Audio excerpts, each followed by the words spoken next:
Yakuso to my stream. I, the great Licorice, welcome all you fun ones to my domain. Alright, today is Friday, and we are back into coffee talk again. So, let's go ahead. Alrighty. Time to enter where we left off last time. So, right. I feel like I should adjust the... I'll adjust these a little bit more. I guess so to help with the ASMR experience, so to speak. So I'll go put those up a bit more and see how this will turn out. Alrighty. And then, let's see. I think we should be okay. But I am a little bit concerned still for volume and stuff. So hold on, let me tweak it a little bit in OBS for the background. Just a little bit. Okay. I think we should be good. So let's go ahead and enter. Alright. Where did we leave off last time? Oh yeah, this was before I ended up exiting the game, so skip over that. And a different drink came up. The Grinch. Green, spicy, not everyone's cup of tea.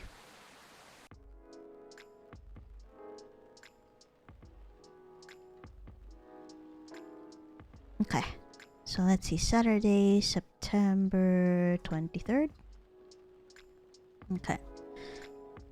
Let's see what we have.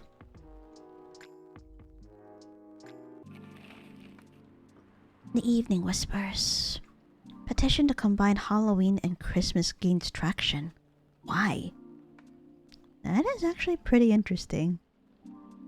Huh. But why though? Oh my gosh. Tactical survival game. Craig's Front 4 Final Front set to release next year.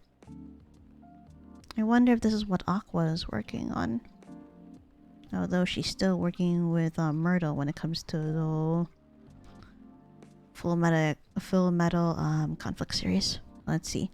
Belltown man caught after attempting to outrun police with a Segway. Oh, that doesn't sound good. Alright, let's start our day, shall we? Oh no. Seems like we're out of ginger. Uh-oh.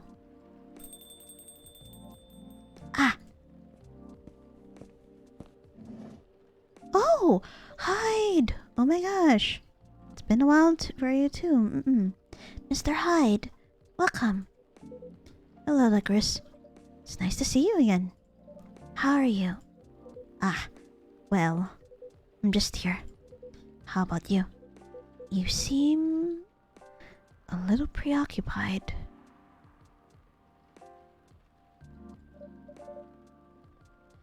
Right, sorry about that. I just learned we're out of ginger. Oh? Made a mistake on the weekly order sheet. And the remaining roots I have are no longer fit for consumption.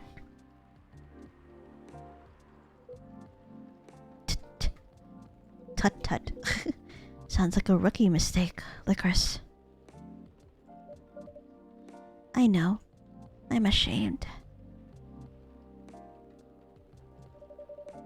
Our storage system is having problems because of recent power surges. Alas, I'll stock up at the farmer's market tomorrow. Sounds like a plan.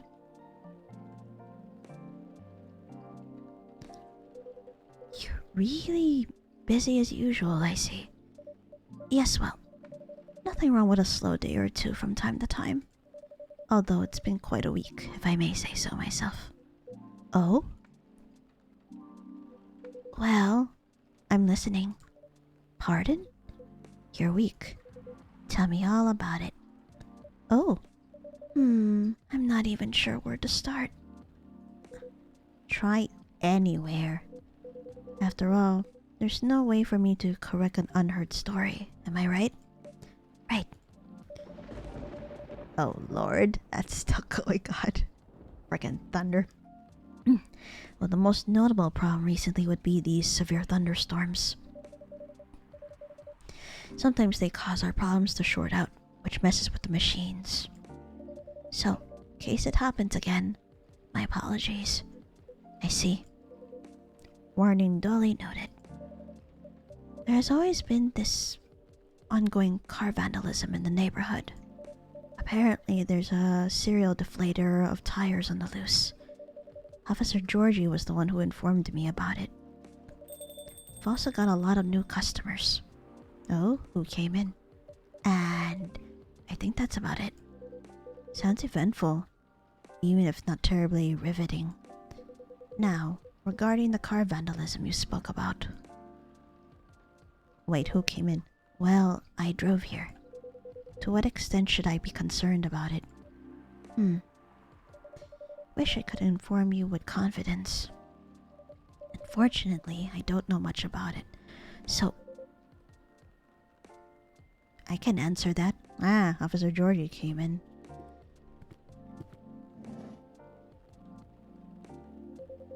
It's nothing to worry about. Your car's gonna be fine. Officer Georgie, welcome. Hey, Lycoris. I managed to track and narrow down the vandals' strike zone, you see. Because the culprit seems to have a favorite spot. Really? Yep, and it's nowhere near here. Miss Rihanna told me her car was affected as well, by the way. That's so. If she comes back, can you ask her where she parked? Will do. Appreciate it. Anyway, my investigation's still ongoing, but I'd say this area is pretty safe. So you can relax. I see. Anyway, good evening, y'all. Sorry for blocking the entryway earlier. I was finishing off my last cigarette. So that's why he didn't come in yet. Because it's time to start a new one. Do you mind? Not at all. Mr. Hyde, meet Officer Georgie. He's in charge of the night patrols around here. Cheers. Officer Georgie, meet Mr. Hyde, our occasional guest from Los Angeles. A friend of Mr. Gala. The big hospital guy? Yep. They're roommates. Then I guess I've seen you around a bunch. A Los Angeleno, eh? Heh. Not for much longer though. Oh? Are you moving? Oh? I'm in the process of finalizing my move back here with my modeling agency. So he's moving back to Seattle then. That's wonderful news. You lived here before? For about 40 years. When did you move to LA then? About around 20 years ago. Right. Huh. Just remember, Hyde is a vampire. Let's just say I'm nowhere near as young as I look. Ooh. Models, vampires. Gotcha. Heh. Then as a native Seattleite, let me be the first to welcome you back. We got smog and dour skies, but at least our coffee is second to none. Right, Lycoris? I'll let you be the judge of that. Thanks for the warm welcome. Then, have you moved in already, or...? Not yet. Preparations still need to be made at the property I've chosen. Wouldn't even think of packing until it's halfway done. Makes sense. That being said, I'll be here to oversee the construction for a while. If you ever need help, let me know. Can't do much by myself, but I can find a few guys who can. Although it won't be necessary, I appreciate the gesture. It's funny. What is? Quite frankly, the police force and I had something of a contentious relationship in the past. Uh-oh. Was it a slap on the wrist and let's call it a day type of thing? Or the catch you, catch me kind?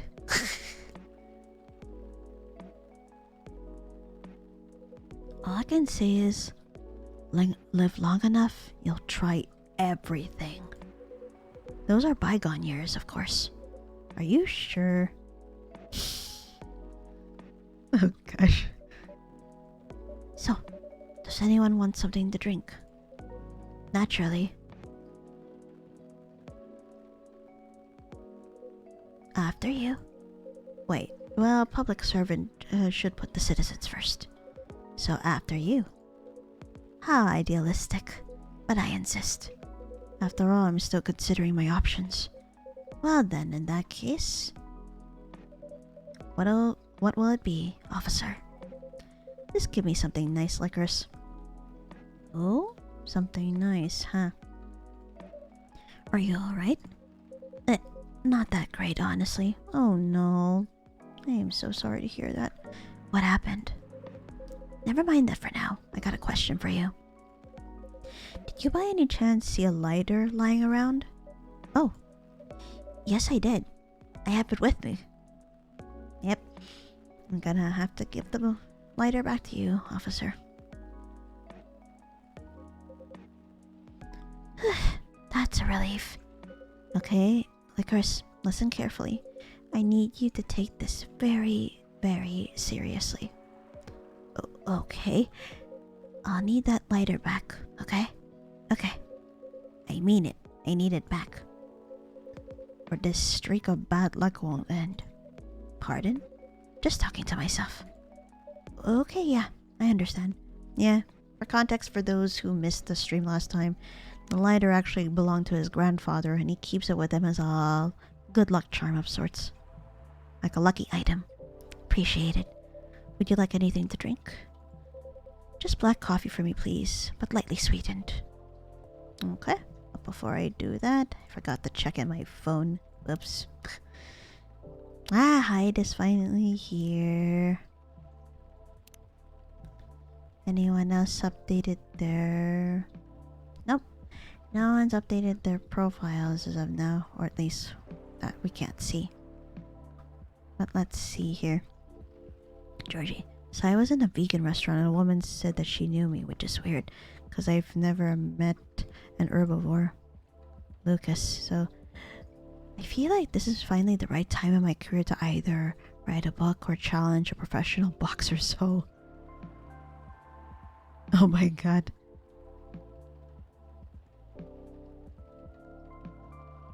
Mr. Hyde. Fayeweather, are you available like the Sunday? Myrtle. Currently hooked on this mecha tactic game. The mechanic is very interesting and inspiring. Huh. Wonder what game you're playing, Myrtle. Rachel, I am so excited for this secret project. You'll see. Good night. Sleep tight. Baileys. Lavorel. Se avore etole. Or etol. Or etoles. Either way, it's French and I'm sorry for butchering that. Lua tagging Baileys. You found that on Rumbler, didn't you? Alright, time to make Officer Georgie his drink. So that's... Alright, lightly sweetened, so that means 2 parts coffee and 1 part honey. So let's go ahead and brew this.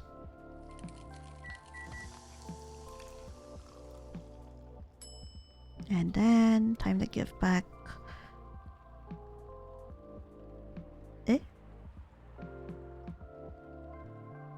Wait. Huh? Wait. Why isn't it here?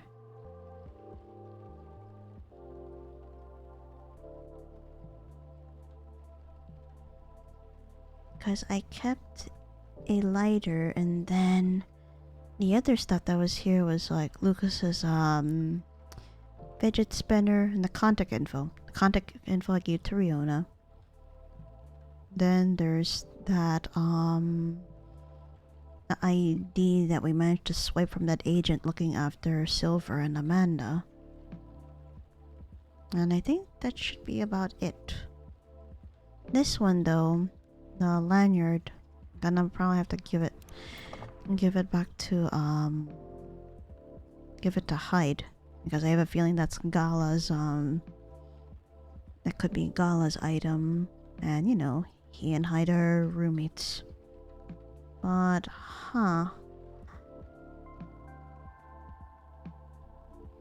Hmm.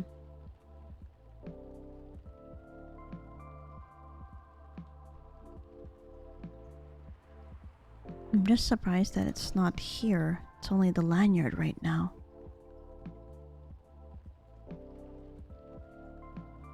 Oh! Oh, they're all under here. Oh, thank goodness. Yeah, that's what I thought. Alright. I was kind of scared there for a moment. Okay. Alright. Give Officer Georgie back his lighter.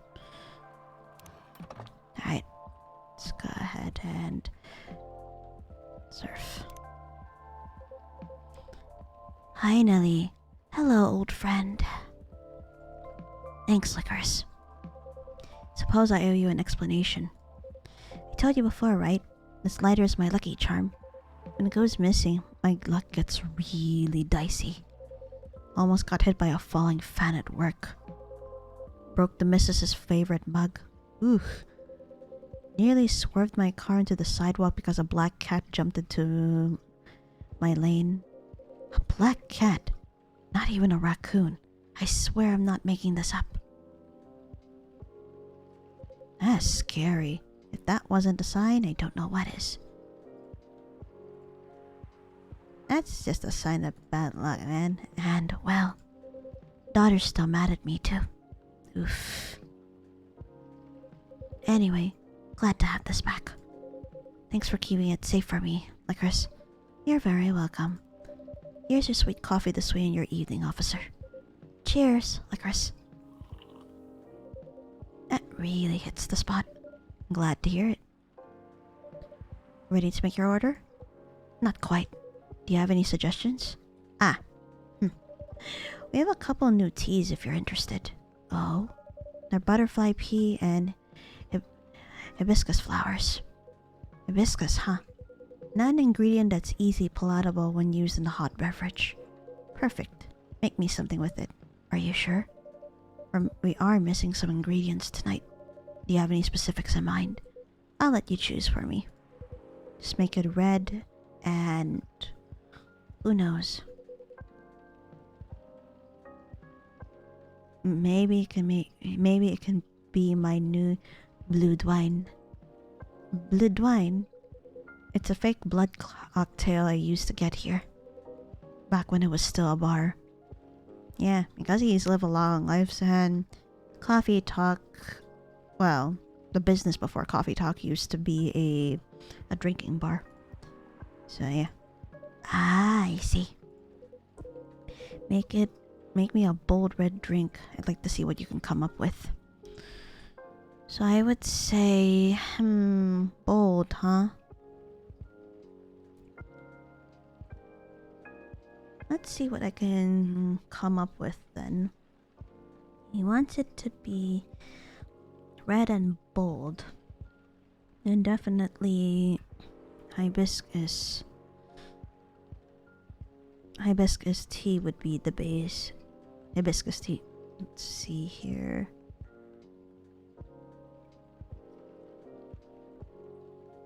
Let's see. That. Since we don't have ginger at the moment, maybe I'll have to think of like something incorporating lemon or something else. Well, Yuzu, hello! Welcome to the stream, how are you? And thank you for the head pats, thank you. Okay. Let's see what we can come up with. He wants it to be bold. So... the problem is... Now I'm trying to think on what to make. I mean, I could give him straight, like hibiscus tea straight as it is. Darn it! If only we didn't run out of lemon. Let's see if I can try this then. It may not be too bold, but milk and cinnamon, maybe. All right, let's brew this.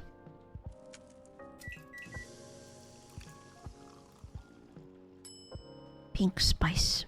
Oh yeah, I need to give him this.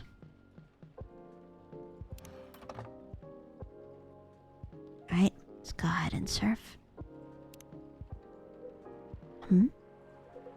That's Gala's, isn't it? The apartment key. Yeah, I thought so. I see. So he lost it here. In fact, he called me this morning asking if I was in the city. I didn't tell him I was in Seattle though, so the call was a surprise. Why did he call you at? You ask? Well, simply because I have his spare key. I'll take this off you and bring it to him then.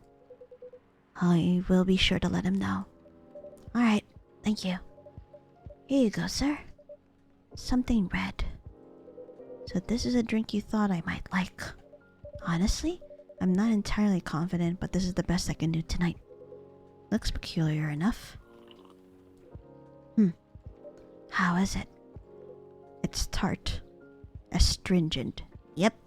There are some teas that are more astringent than others, and it's also why sometimes if you drink a lot of tea just straight / by itself, your throat will feel dry and all that.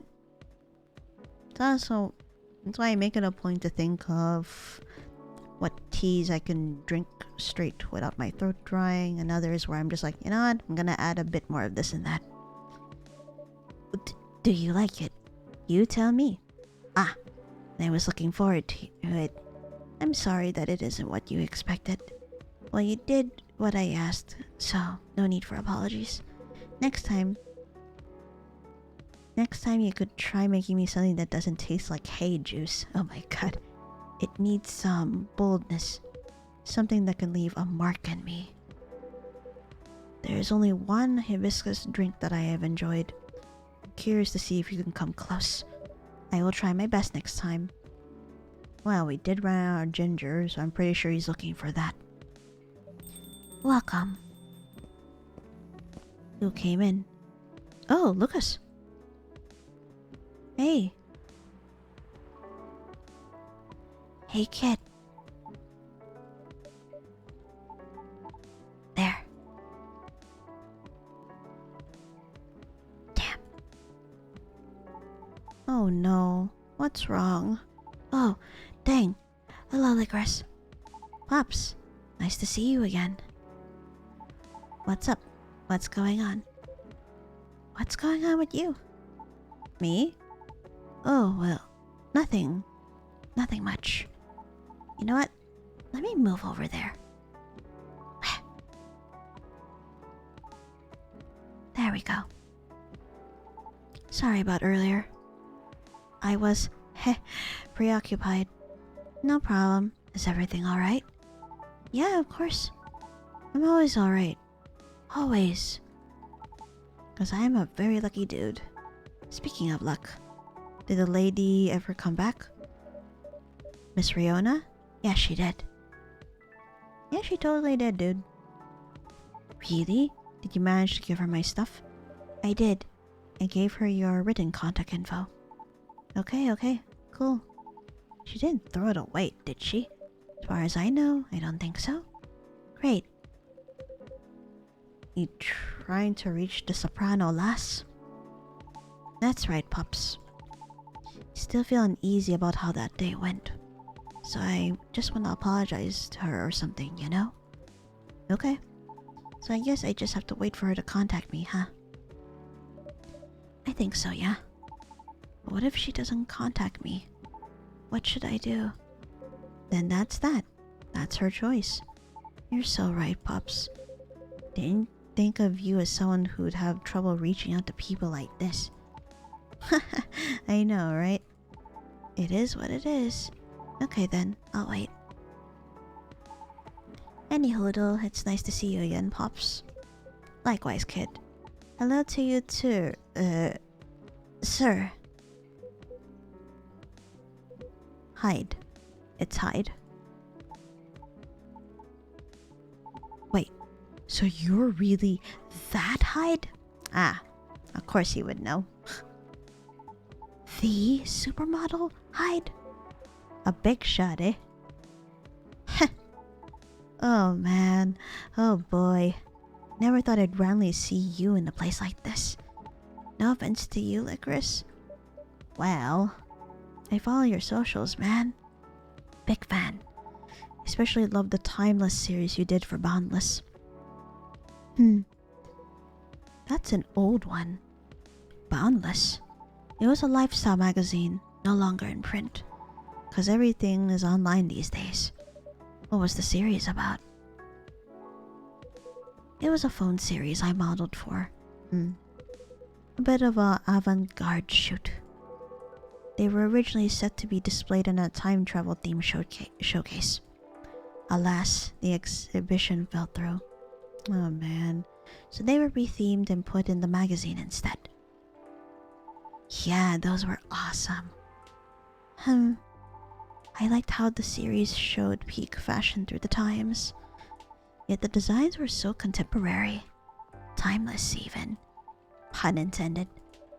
I'm gonna bonk you for that. I'd love to see that.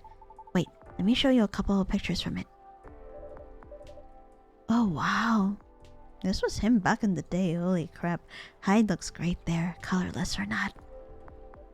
Oh wow. You look amazing, Mr. Hyde. Still do. Of course. It was so cool. It inspired me to find my own style too. I'm partial to the 80s inspired look myself. Oh yeah, the 80s aesthetic is just... Really? I can't tell. It's my jacket collection. Heh. Glad it helped. I did enjoy experiencing some of those times again. Even if only in garment form. Even if I was left with a melancholy feeling. But I digress. Would you like to order anything?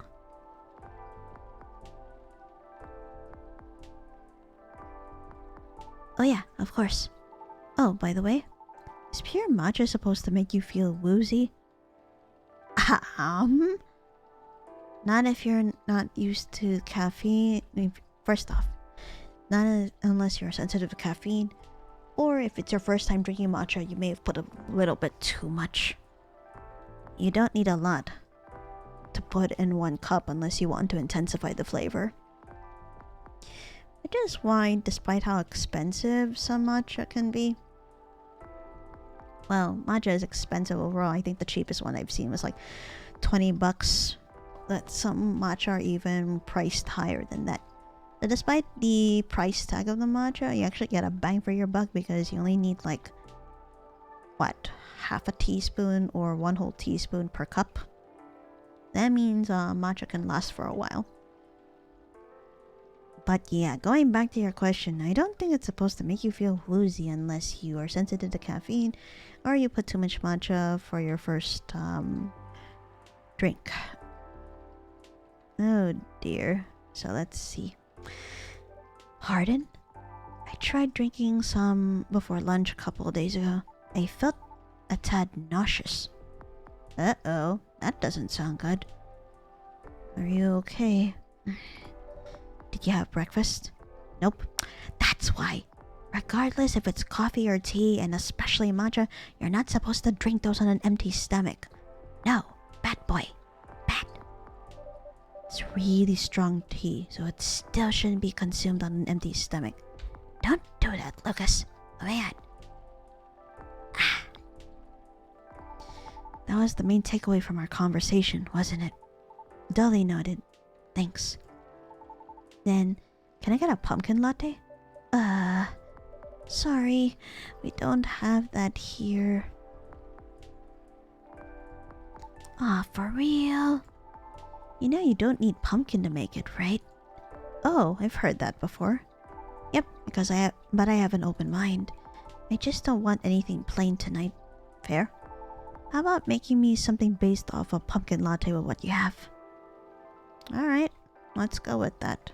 But first, let me also... Yeah, these weren't checked off. Oh yay, sweet coffee is added to the day. Lightly sweetened and frothed to help invigorate your tired mind with its sweet, inviting aroma.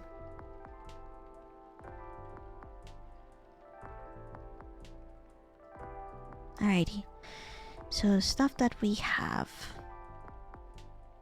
Alright, let's do this then. Coffee, milk, cinnamon. And here we go.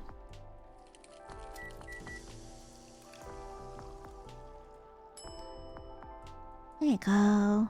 Got the cinnamon latte, so let's go ahead and serve. Cinnamon latte, warm and sweet. Just for you. Sounds good.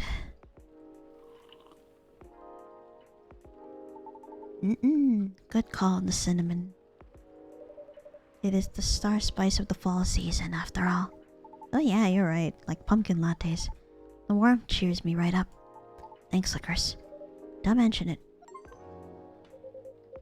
Oh, achievement. Give Lucas all the correct drinks. Nice. So, what's the matter? Huh? Why do you need cheering up, kid? Oh, about that. Just the usual work stuff. A few disagreements here and there, you know? Any working team will eventually have them once or twice, right?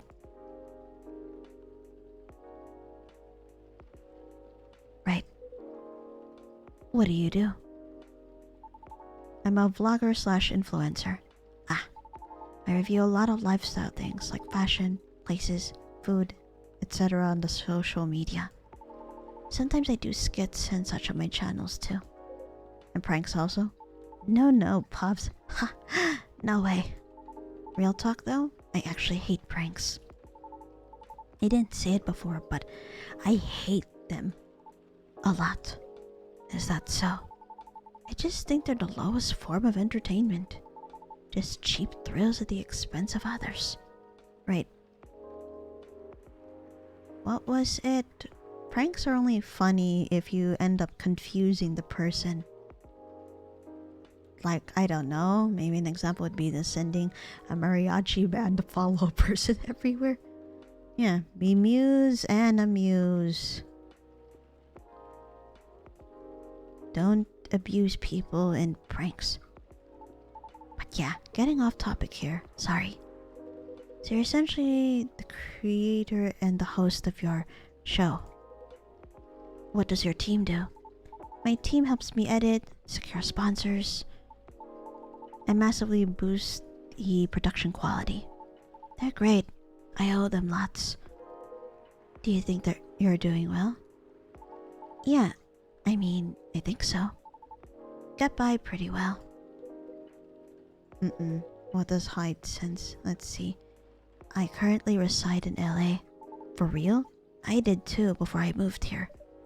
Why did you move? Why I moved? I mean... Cause I hated it there? Did you? Not to crap on where you live, sir. I just think LA is not for me. No offense taken. Why did you hate it there? Yeah, I thought it was gonna be a long story. It's a long and stupid story. Trust me, you don't want to hear it. Anyway, sorry for the tangent. Really? You're not gonna spill the tea? Come on. You were saying? I've been noticing an influx of newcomers there. They're loud, young, and brazen. Just like you. Yeah? The fact that you're able to make something of yourself out of such mundane nonsense, I'd say you're doing pretty well. So, what's the issue? Well, I've talked about my channel situation here before, right? Yeah, you said your views are dwindling. Call it dwindling might be a bit overkill, but yeah. That's why my team and I are trying to figure out what to do. Trying to keep the show fresh, you know? Truthfully though, I've been wanting to change the show's direction for a while now. I even promised myself last year. Once I got a certain number of viewers, I was just going to do it. Uh-oh. Well, always wanted to do a talent showcase segment, you know? So I could help elevate others like me. Yeah, that's fair. Others like you. Yeah. Like the soprano lady from before. Like those dwarf actors and actresses in TV shows. We all actually kind of have something in common. Do you know what it is? I'll make it easier for you. Think about satyrs, for example. Licorice, when you hear about us, what's the first thing that comes to your mind? Don't think too hard now. Just say anything off the top of your head. How about you, Pops? Sir? Probably partying, recklessness, alcoholism, or a joke, right? Is that what you think? Nope, but that's what most of society thinks. The same way society views Lady Riona as bad luck personified. All just because she happens to be a banshee. Besides, society is awful at judging people. I agree. The immediate trust they have for those who have money compared to those who had to start from zero. You know what I mean? I get it, you know? Etiquette, social cues and awareness, that sort of thing. What nurtures you in growing up reflects these things. That's what most people like to assume anyways.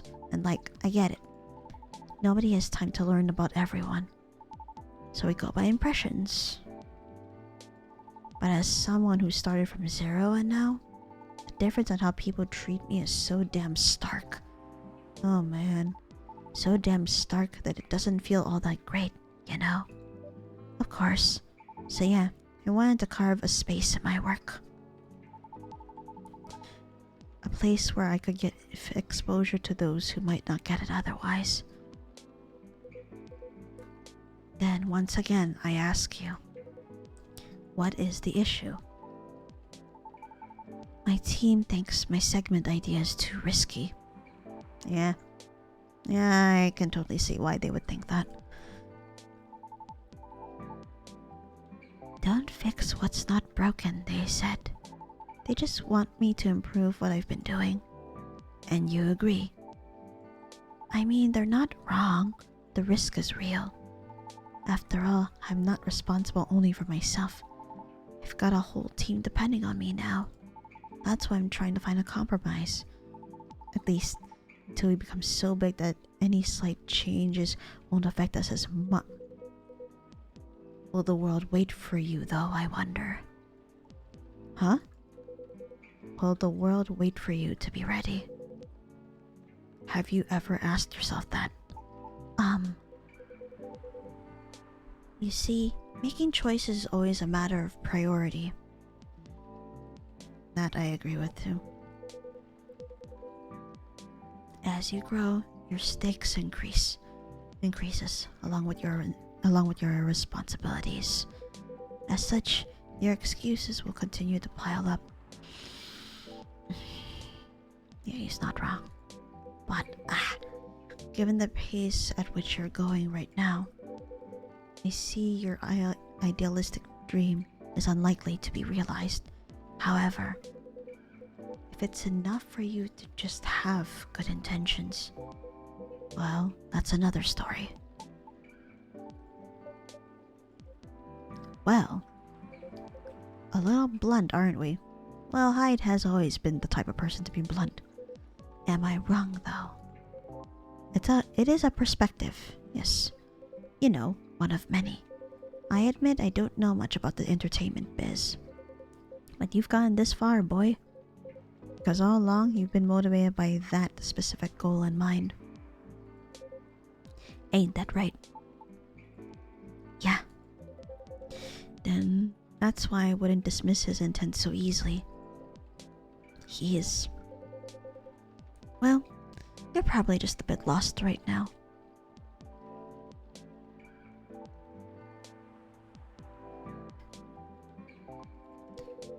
Do you think I should have been gentler then? Nah, I needed the whipping. Those words were hard to swallow, but I needed to hear them. Are you okay? Uh-huh. Well... Just say if you are or not.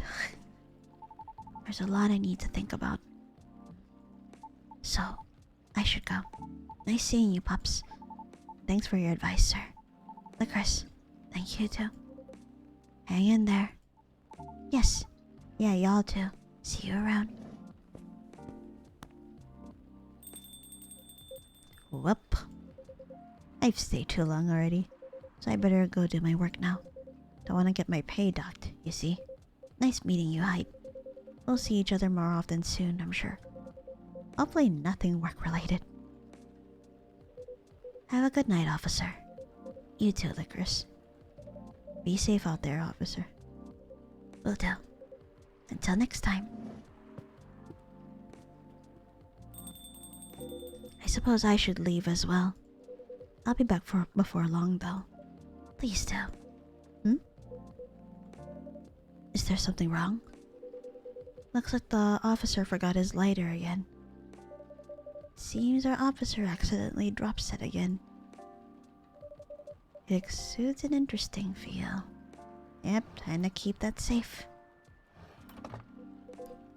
Oh, what a curse. Oh no, you're right. I'll keep it for him, thank you. Alright then. Have a good evening yourself, Lycoris. Safe trip out there, Mr. Hyde.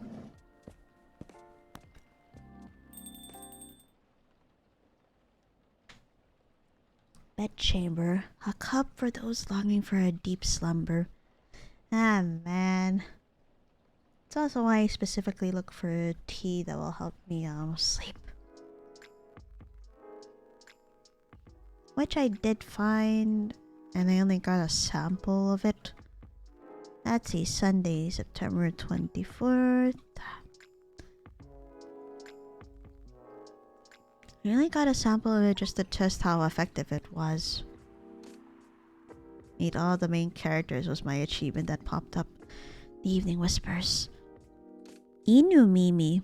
Ooh, those who transform into dogs. Inu Mimi and werewolves may share common ancestry, archaeologists say. Of course. Lionfish invasion decrease. A successful trial? And let's see, countries to block foreign entry amidst unknown livestock bacterial infection. Oh yikes, that sounds very troublesome. So let's get on with our day. Oh shit, and I forgot to save. I should do that right now.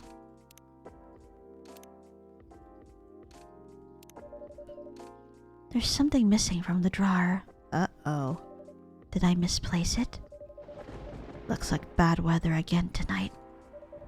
Let's hope it doesn't bring bad tidings. I don't know, but I think it's a very nice color scheme. Oh, Bailey's. And Lua too. Well, I think it's lacking something. Uh-oh. Sounds like they're arguing.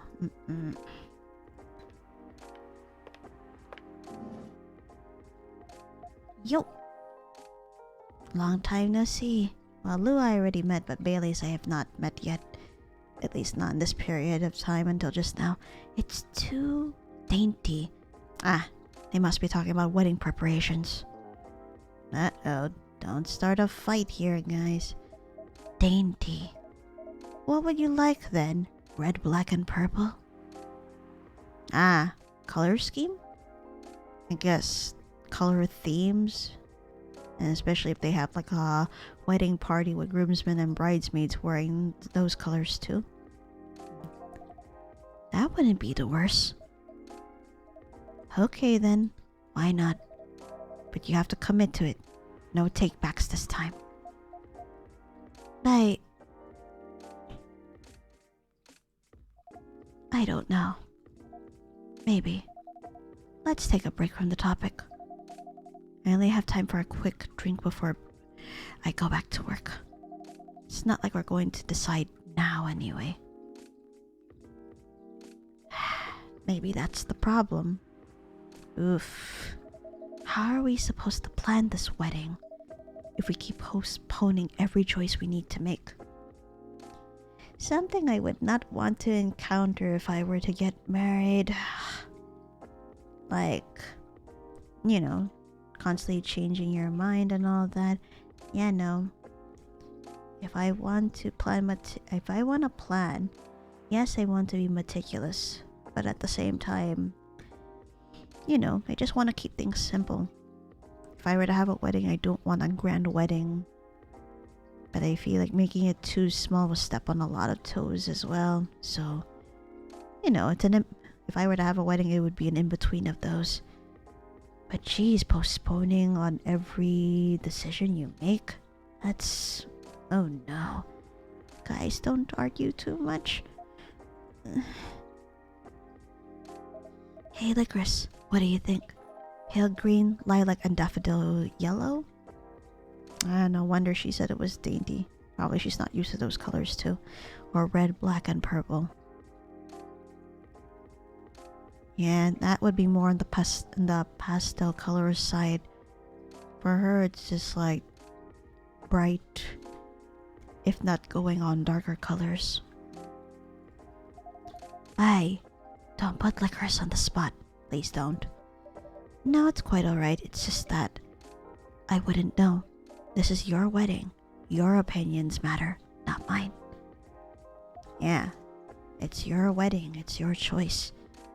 Don't argue like this.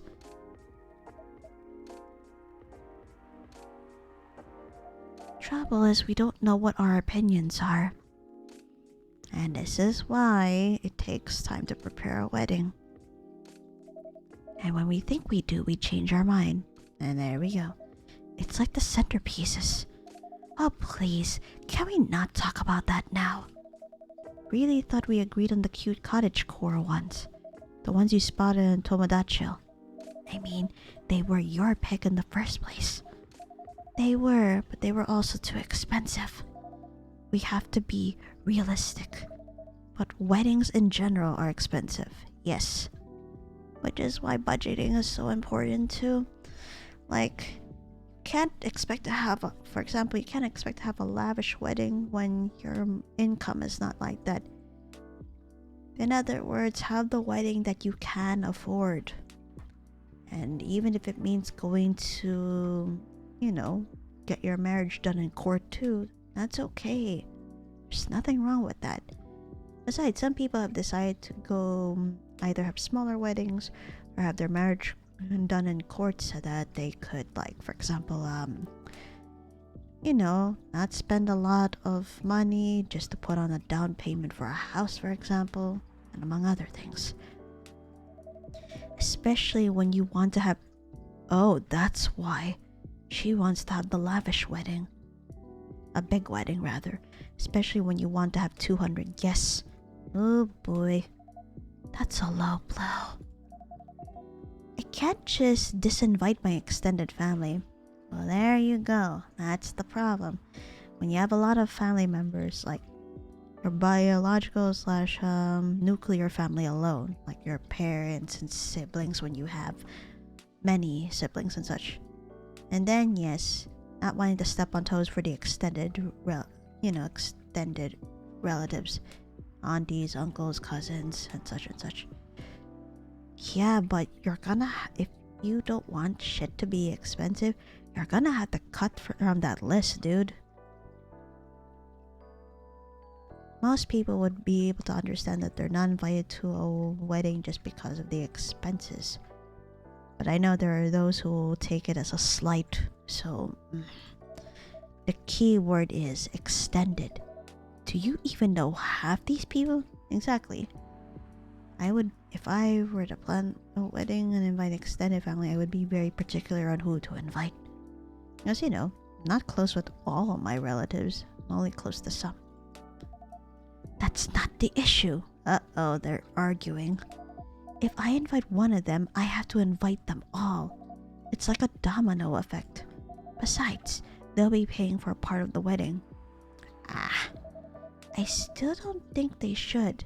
I can pull my weight.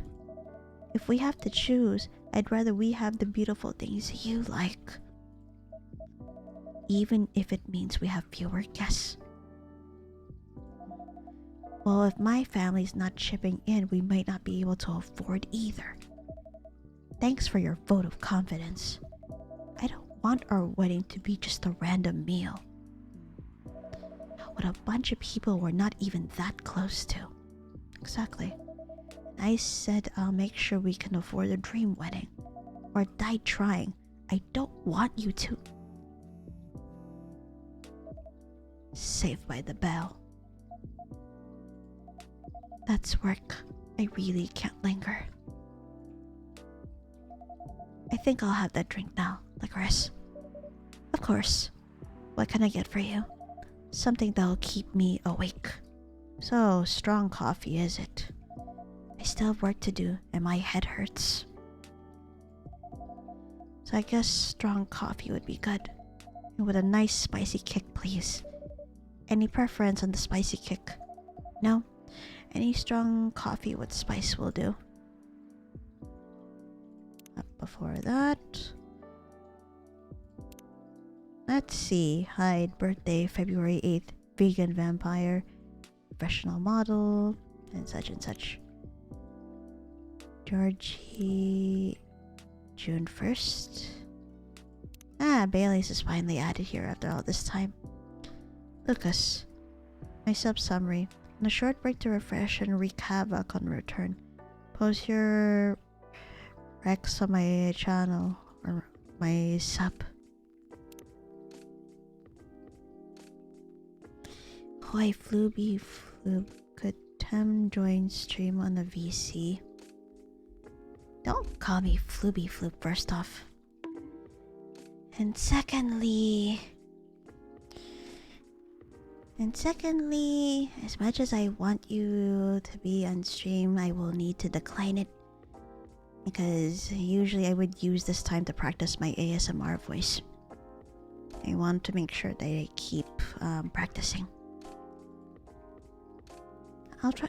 How about this? I'll try to think of a game where you and others can join on stream. For now, I need to check on what my options are. Let's see, Aqua. It's sometimes scary how so many things come into factor as you make a decision. It shouldn't be that hard, right?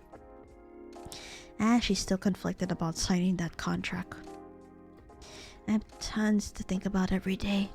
Like how to make your timeline even more fun. Oh, Myrtle, I could really use a good cup of tea right now. Okay, thank you, Tim. Let's see. Oba Floob Chan.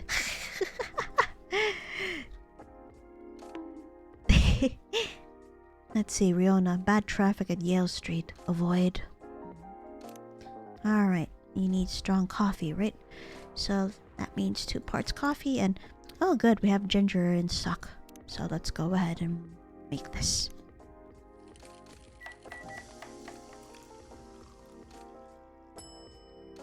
If I recall, I made this for Gala before we went to the tea alternative.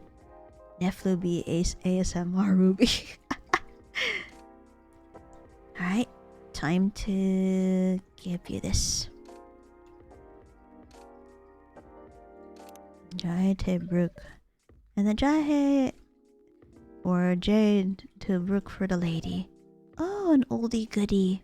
Oh yeah, she's had it before. And if I recall correctly, it should be... Hold on, it should be in the data now. Let me see. Yeah, I used to serve Gala this before we went to the Galahad. Yep, this is the Indonesian coffee. Neflubi Oba Ubi-chan. Ginger presides over the ground coffee at the bottom of the cup, originally from Indonesia. Alright. Perfect. I can feel myself relaxing already. Bailey's. What? You're weird. That thing doesn't smell relaxing to me at all. The opponent word Lycobi is Chunubi. No, you don't. Oh my... You... Do not ever call me that. Oh my god. That thing doesn't smell relaxing to me at all.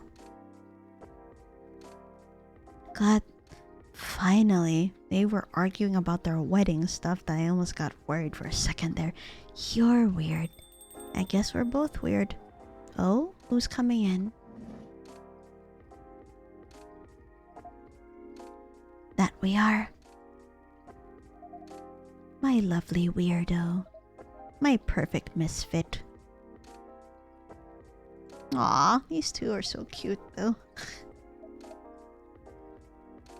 Oh, it's Hyde next to Lorna. This is so much better. It really is. Have I mentioned I love your smile? Never enough. Cute. Ugh. Disgusting. Oh no, poor Hai. What's the matter, Chinubi Oma Nefubi Lukobi? I am going to ban. No, not ban time out to you if you don't shush. But I'll settle for bonking for now. There you go. I'm gonna need something real spicy to wash this down. Oh boy. Time to give you that then. And I'd love to serve it to you. Hide. Bailey's doesn't want to order, that is. Hide, sorry. Didn't hear you come in. Yeah, I know. You were too busy doing whatever you were doing. Hey, Hide. Go ahead, get yourself a drink. I can wait. I'll stick here for a while anyway until Lua properly gets off work.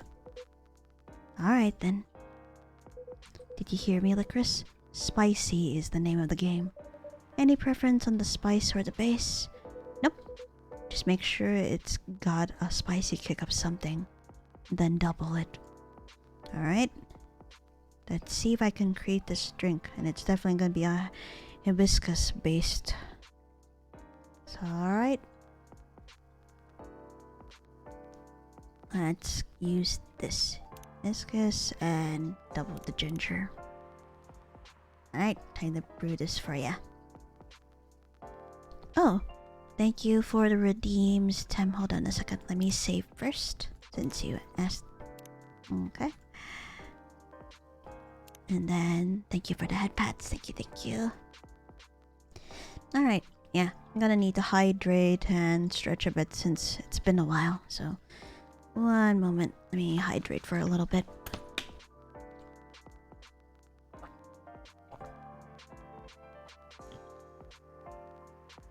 Alright, water is up. Be right back. Take your time. Right, stretch. Right, good. Alright, time to brew this tea now. Let's see if I get it.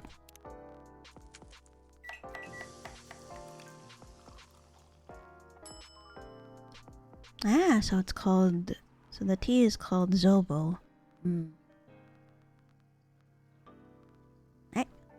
Let's go ahead and serve. I felt up for a challenge, so try this. If you don't like hibiscus in this, you never will. Let's see if you crack the hide code. What do you think? Well? This is kinda troublesome, Lycoris. Wait, what do you mean troublesome? You know me a little too well. So that's what you meant.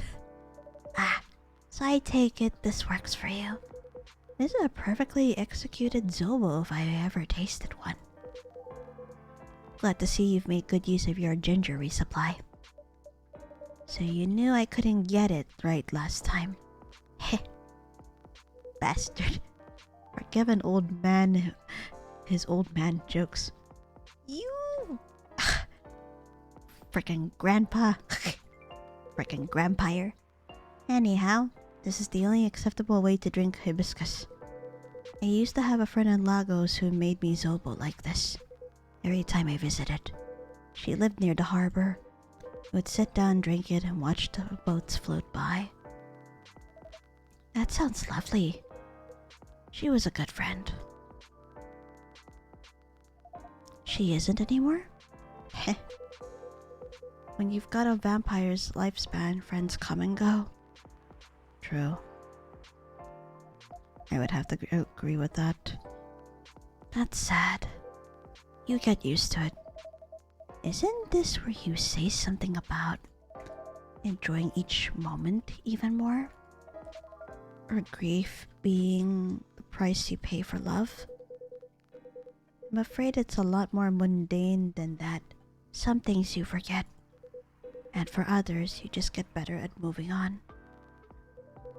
Anyway, speaking of enjoying the moment, your family troubles have sorted themselves out. Wait, your family troubles have sorted themselves out, yes? Still on the marriage track? Yeah, we are. We definitely are. Not getting too bored? Not really. Turns out planning a wedding is, well, suitably entertaining. That's one way of putting it. Can't wait to be at the marriage stage of it, to be honest. Could you sound any less enthusiastic? Hey! Here they go again. Good to see that some things don't change. That's such a dramatic backdrop, too. You should start serving popcorn, Licorice. I'd be more enthusiastic if we didn't fight about it every single time. No, I'm not engaging with this right now. I've gotta go to work anyway. Right. And I'm going to have a drink. Bye, Licorice. Bye, Hyde. See ya. Oh, she's mad. Oof. Baileys. Ugh. What can I make for you, Mr. Baileys? I think something warm, sweet, and comforting, please. A hot chocolate, perhaps? Yes, chocolate with honey and milk could work. Sounds like a good idea. Oh yeah, this drink was first introduced by Rachel in the last game. Yeah, the Choco Bee Miruku. So that is chocolate, honey, and milk. So let's get this.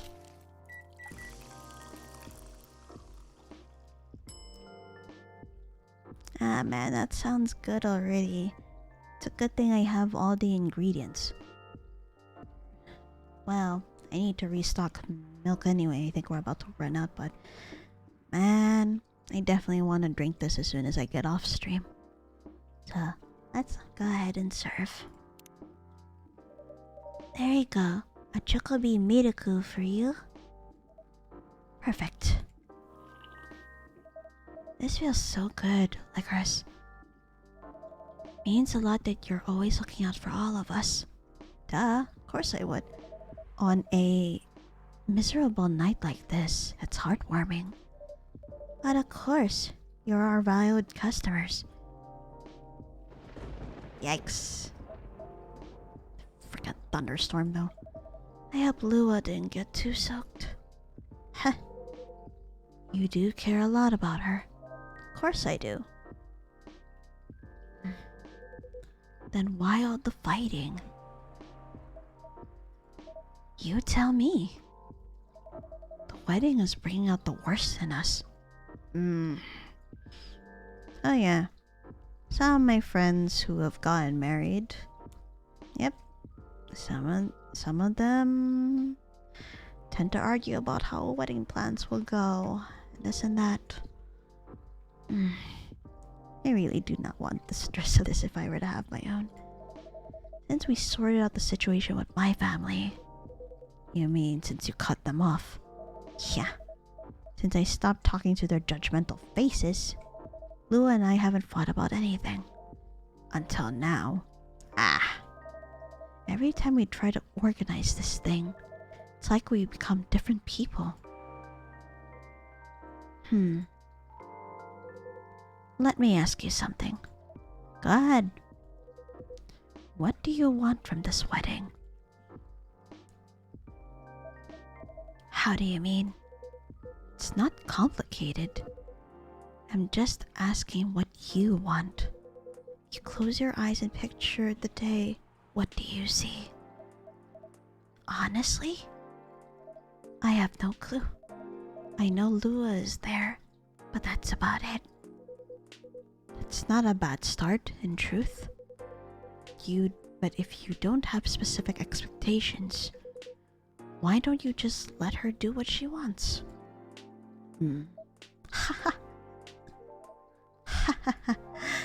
You make it sound so easy. I want her to have what she wants. That's exactly what I've been trying to achieve. I've been picking up on everything she's liking on Tomodachi. Every wedding picture she's hitting online. All the places she finds cool, all the fashion designers she follows. She deserves to have all that. To have a special day. But every time I make a suggestion, she won't hear of it. She says it's too much, too expensive, too this, too that. Is it too much, too expensive? That's not the point. I don't want her to have a shabby wedding just because I'm estranged from my family. Estranged. I want her to have what she wants, what she deserves. A proper princess wedding. You're a remarkably presumptuous young man, Mr. Hyde. No, that's alright. I know Hyde helped Lua back in the day. If he's got something to say, I want to hear it. Good, because I was going to say it whether you like it or not. You're sitting here going on about everything Lua should want, as if you could know what's inside someone's heart. Even when you love someone. No, specifically when you love someone. You should never presume to know what they need. Lua is the only one who can tell what Lua wants. But that's exactly the problem. When I ask her, she always says she doesn't know. Then give her time to figure it out. It's not going to help if you pressure her with 1,000 suggestions a minute, or if you force her into some sort of princess wedding just to make you feel good about yourself.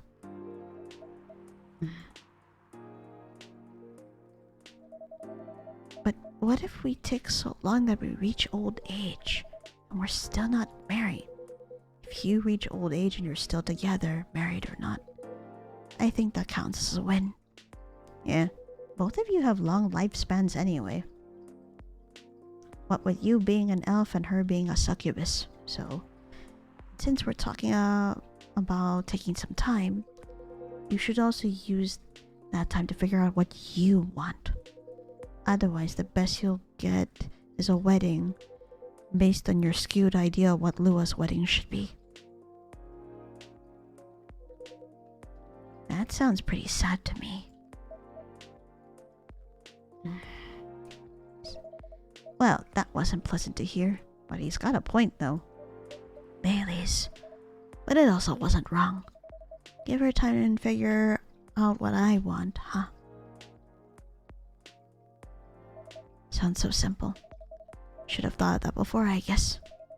You're not bad at this tough love thing, are you, Hyde? Oh my gosh. Perhaps I should consider a career in couples counseling. I mean, honestly, you helped Lua back then, and now you're helping Bailey, so I'd say you definitely should. That doesn't sound nearly as fun as modeling.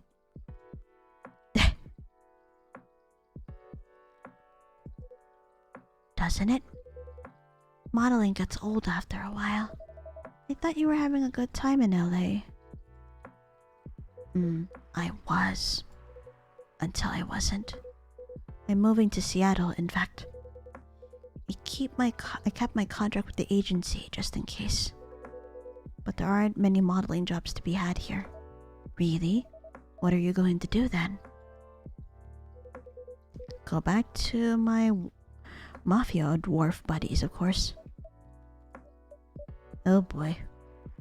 Are you serious? Come on, I'm obviously kidding. Jesus, are you? Phew.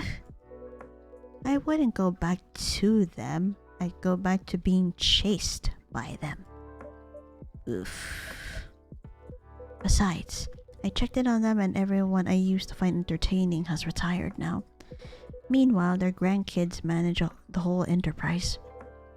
Like it's some sort of startup. Oof. Are we seriously talking about the mafia right now? The mafia comprises of dwarves though? Oh jeez. That's for me to know. And for you to wonder about. Mr. Hyde likes to play a little. Guilty as charged. Can't help it. When I see an earnest face, I have to tease it. I'll take that as a compliment. Hide, you friggin' bitch. But also, what's wrong with managing things like a startup? That sounds like a pretty efficient approach, right? You young people. Jesus, impatient business like you're impatient in love. Efficiency isn't everything. I have all the time in the world. I don't care if things are done fast. I want them done right. Maybe you should go into slow fashion. Or fine arts. You paint with oils, that'll take some proper time. Fine arts were the first thing I got good at a few centuries ago. But my style isn't trendy nowadays. Too much chiaroscuro lighting. And putting blue in skin tones isn't novel anymore. Wow, you definitely are older than you look. You're insinuating that you're Rembrandt. Shh! Oh shit, he is. My mafia buddies find out I'll be in trouble. You're always joking around, Hyde. But for all that, you don't sugarcoat your advice. You're a pretty great listener. I hope you also have people who listen to you. I hope so too. One of them being Gala, of course. I'm moving here to be closer to them. What was that? Nothing. I believe your phone's ringing. Ah, it's Lua. She's done with work for the day. Finally. In a hurry to leave here, Mr. Bailey's? No, not at all. Oh dear. But I am looking forward to going home. And keep bickering? Nah, I don't think so. I had a epiphany just now. Must be something in the drink.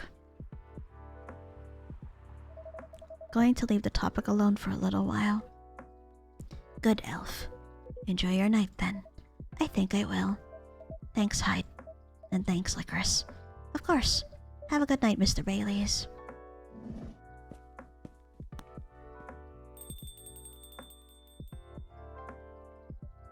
Mr. Hyde, what was that about the mafia, modeling, and fine arts? Are you genuinely considering a career change? All I'm considering right now is whether my car got nicked. I know old man Georgie said this area is safe. It's a bit of a pile of junk. But it's a pile of junk with sentimental value. Oh, he probably has an old car. Like an extremely old model. I sense a story. It's quite a story indeed. But I'll make it short because it's getting pretty late. I got this car many moons ago, back when Gala was my bodyguard. Oh yeah, I forgot to inform about this for context. Last game, yes, they were and currently are roommates. Back I think when the bar business before it became the coffee shop happened. Yeah, that was when Gala was his bodyguard. And he was still in the modeling industry still. I had been stuck in Seattle for a while, working day in and day out.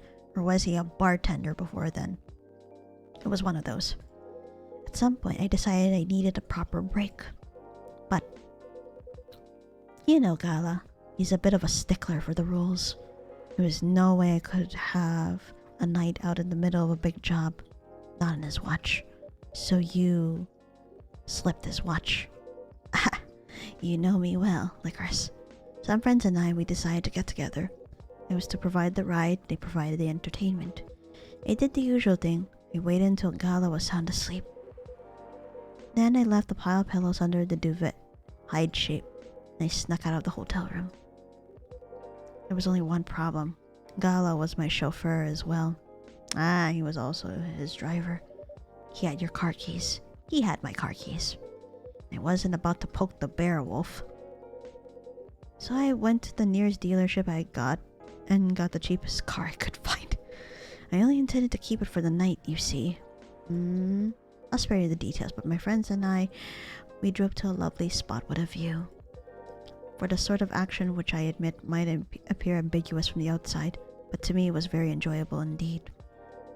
We were right in the thick of it when suddenly we heard a tap on the window. Let me guess, that was Gala, the wolf himself. He peers inside, and he starts banging on the door so hard the whole car is shaking. Well, just kind of freeze, and then he says, "How dare you kidnap Mr. Hyde?" Opens the door and tosses my dates outside. Oof. Mr. Hyde, you're not winding me up, are you? Oh, Licorice, I wish. Oh, God. Sorry, it still sends me into a fit just to think about it. Which means he still laughs to this day about it. He princess carried me out of the car, if you can believe it. Holy shit. Oh my god. That's a conscientious bodyguard if I ever heard of one. Right? Truly earning his yearly bonus. I didn't even have the chance to explain the situation. At least, not until he removed my gag. Gala acted like he was angry, but in reality he was mortified. If not as mortified as my dates, whom I had to pick out of the grass. Poor Gala. Licorice, I see where your allegiance lies. Personally, I say poor me. I never saw those lovely friends again after that fiasco. Oh no. But I couldn't be angry with Gala even then. In fact, I found his chivalry rather charming. He's a good person. Didn't seem to find my antics quite as charming though. He had woken up, hand found me, and was already suspecting the worst. And that was before he discovered me in a strange car in the middle of nowhere. In a compromising position. Oh dear. Hyde hinted that he had a gag in his mouth, so I can only imagine what that entailed. I think he was truly terrified on my account. So, he stopped talking to me for a few weeks. That doesn't sound unfair. Heh, I suppose it wasn't. He also wouldn't give me my car keys back. Got stuck with this old thing you can see outside. The worst of it is, if you can believe it, I decided as a grand gesture to chauffeur him around in it. He stopped sulking really quickly after that. I suspect he wasn't a huge fan of my driving. Anyhow, I decided to keep the car in the end for whatever reason. My car collection has had some serious turnover, but this one isn't going anywhere. I must have replaced everything inside it a dozen times over, and it's very banged up. But I guess I've grown fond of it by now. We're both a little stuck in time, this car and I. Fair? You're rather more sentimental than I thought, Mr. Hyde. Sentimental, huh? That's what you took away from that story? But I suppose you're right. Good thing it's only us here. I can plausibly deny this conversation never took place. Jeez, really? You're gonna do me dirty like that. Still, the rain has stopped and this is my cue to go. Before I lose all my remaining cred. I hope the car is safe and sound. So do I. No Licorice? Yes. Nah, nothing. Have a good night. Good night, Mr. Hyde.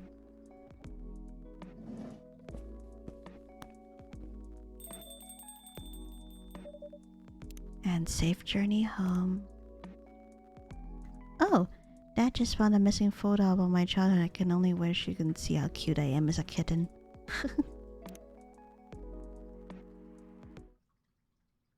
Let's see what drink comes up.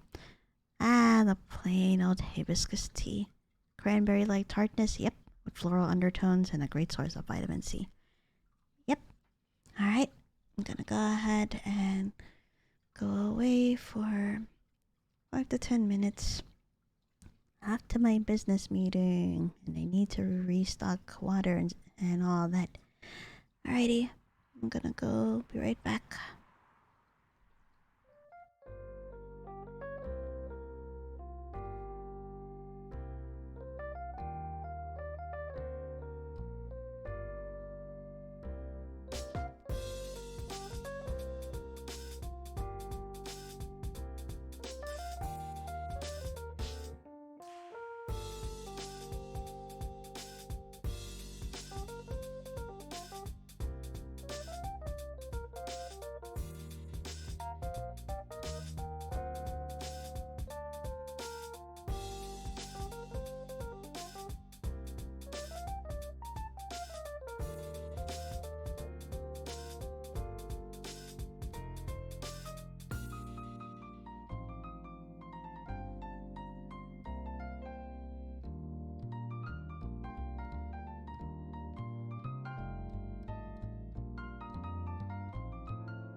returned.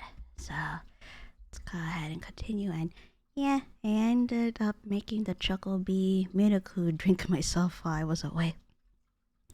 Only I added mini marshmallows in mine. It's still kind of hot to drink, so I'm waiting for it to cool, but it tastes delicious. So yeah, I feel like this game does have a good source on how to recreate coffee and tea drinks. I'm definitely gonna go ahead and try. Alrighty, what day are we on this time? Let's see. Monday, September 25th, 2023. Okay, let's go ahead.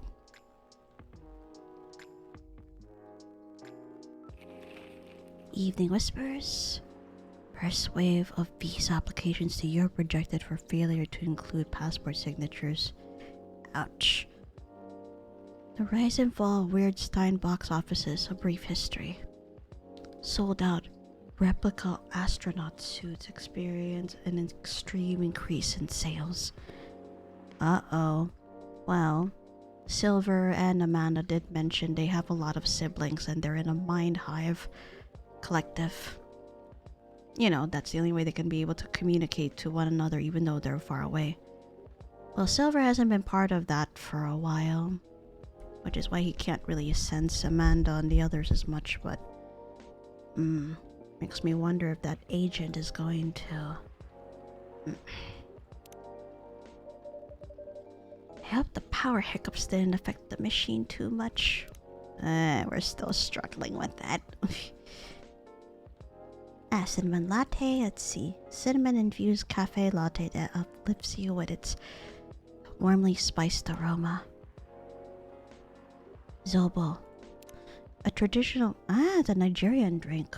A traditional Nigerian drink with an invigorating ginger kick supported by cloves and pineapple. That's interesting. Where's that other one?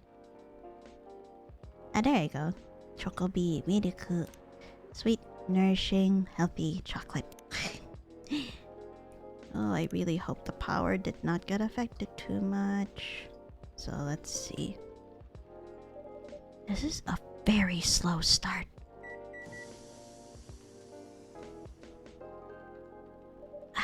Here we go. Right in the nick of time. So who's coming in? Oh!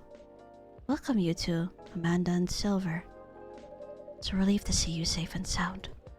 Hi, Lycoris. Yes, we're also very relieved. It was a little scary last time. We analyzed the events of the evening and found 31.245% frightening and 68.755% distasteful. Leaving in such a hurry is not an experience we care to repeat. Hopefully this will be a quieter evening. Yes, that is our wish. Anyhow, greetings are customary in cafes, bars, and restaurants, are they not? Therefore, good evening. Good even if in reality it should be good night. I don't know about that though, Amanda. We find that very strange. That good evening is a way to say hello, but good night is a way to say goodbye. Okay. Is this assuming that you never start an encounter at night?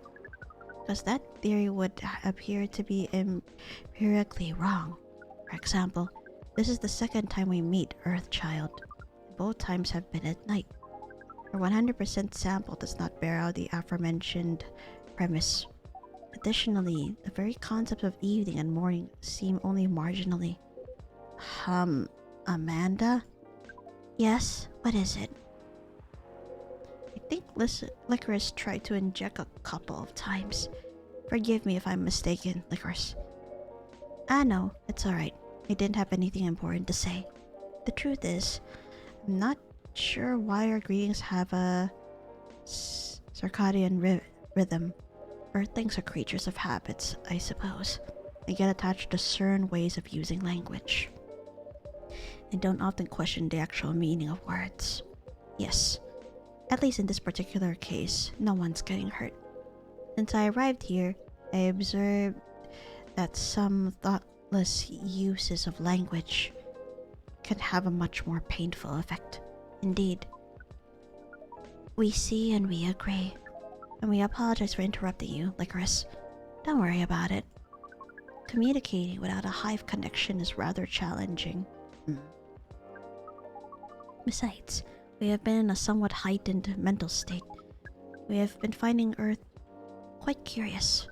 Extraordinary, even. We are keen to absorb as much information as we can during our visit here. Seems to our siblings who previously visited Earth came back with findings of a rather superficial nature. We are excited to gather data that will advance the science of Earth studies. A return to the hive will be triumphal. Of course, we do not do such things for the glory. But still, we are looking forward to seeing our work recognized. So are you a scholar, Miss Amanda? Yes, that is a good equivalence of what we are. We specialize in data gathering and analysis of poorly charted territories. That sounds very impressive. It does. Oh, the GAPCT is much less impressive than our siblings' mission. Silver is an explorer and an adventurer. He is deserving of respect. I see. So he travels far and wide is what it is too. His mission is to find a prospective partner is of the utmost importance. Still prospective, huh? No progress on that front, I take it? Well, I wouldn't quite say that. Oh? Very intriguing. You're always so professional, Lycoris. You rarely ask direct questions. I think you're a little curious about the gossip, right? Yes. What is gossip? Gossip is information about what goes on in other people's lives. Oh, we see. So it's like data on individual beings then. Yes, that sounds right. We love gossip. What is wrong with it?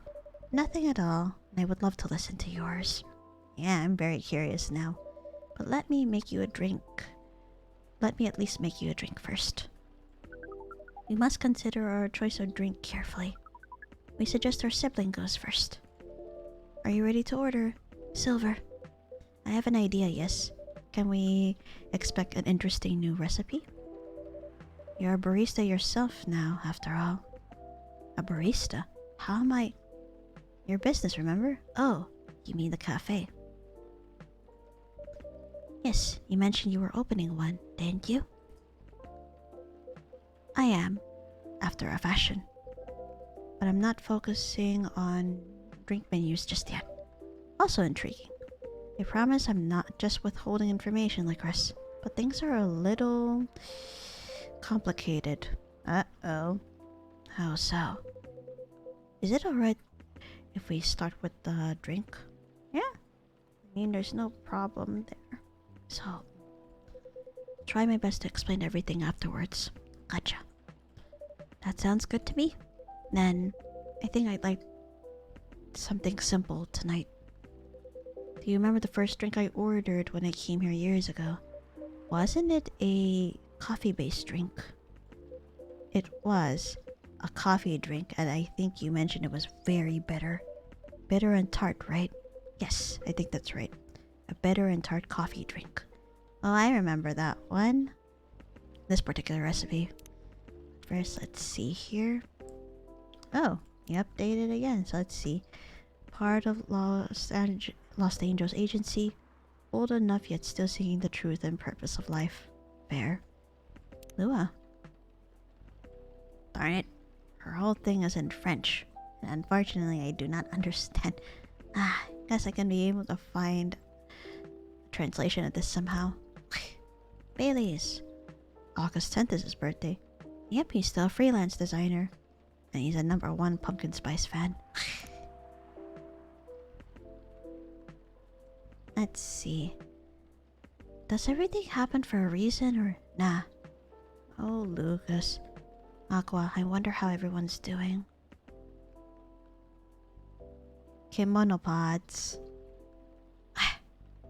Cause she's trying out something. Georgie, trucker fell asleep and crashed near the 4th Ave. No casualties, but quite the property damage. I'd reckon you want to avoid the area for the moment. Oh man, I hope all you guys stay safe. Riona, Road Construction on Leonora Avenue.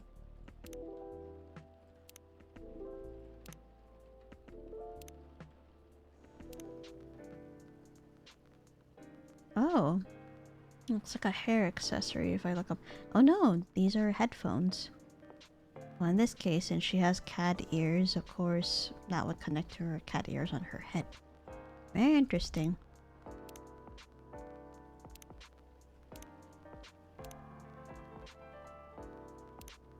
Alrighty. I definitely know the drink that Silver would want, so let's see. Coffee and lemon. So this.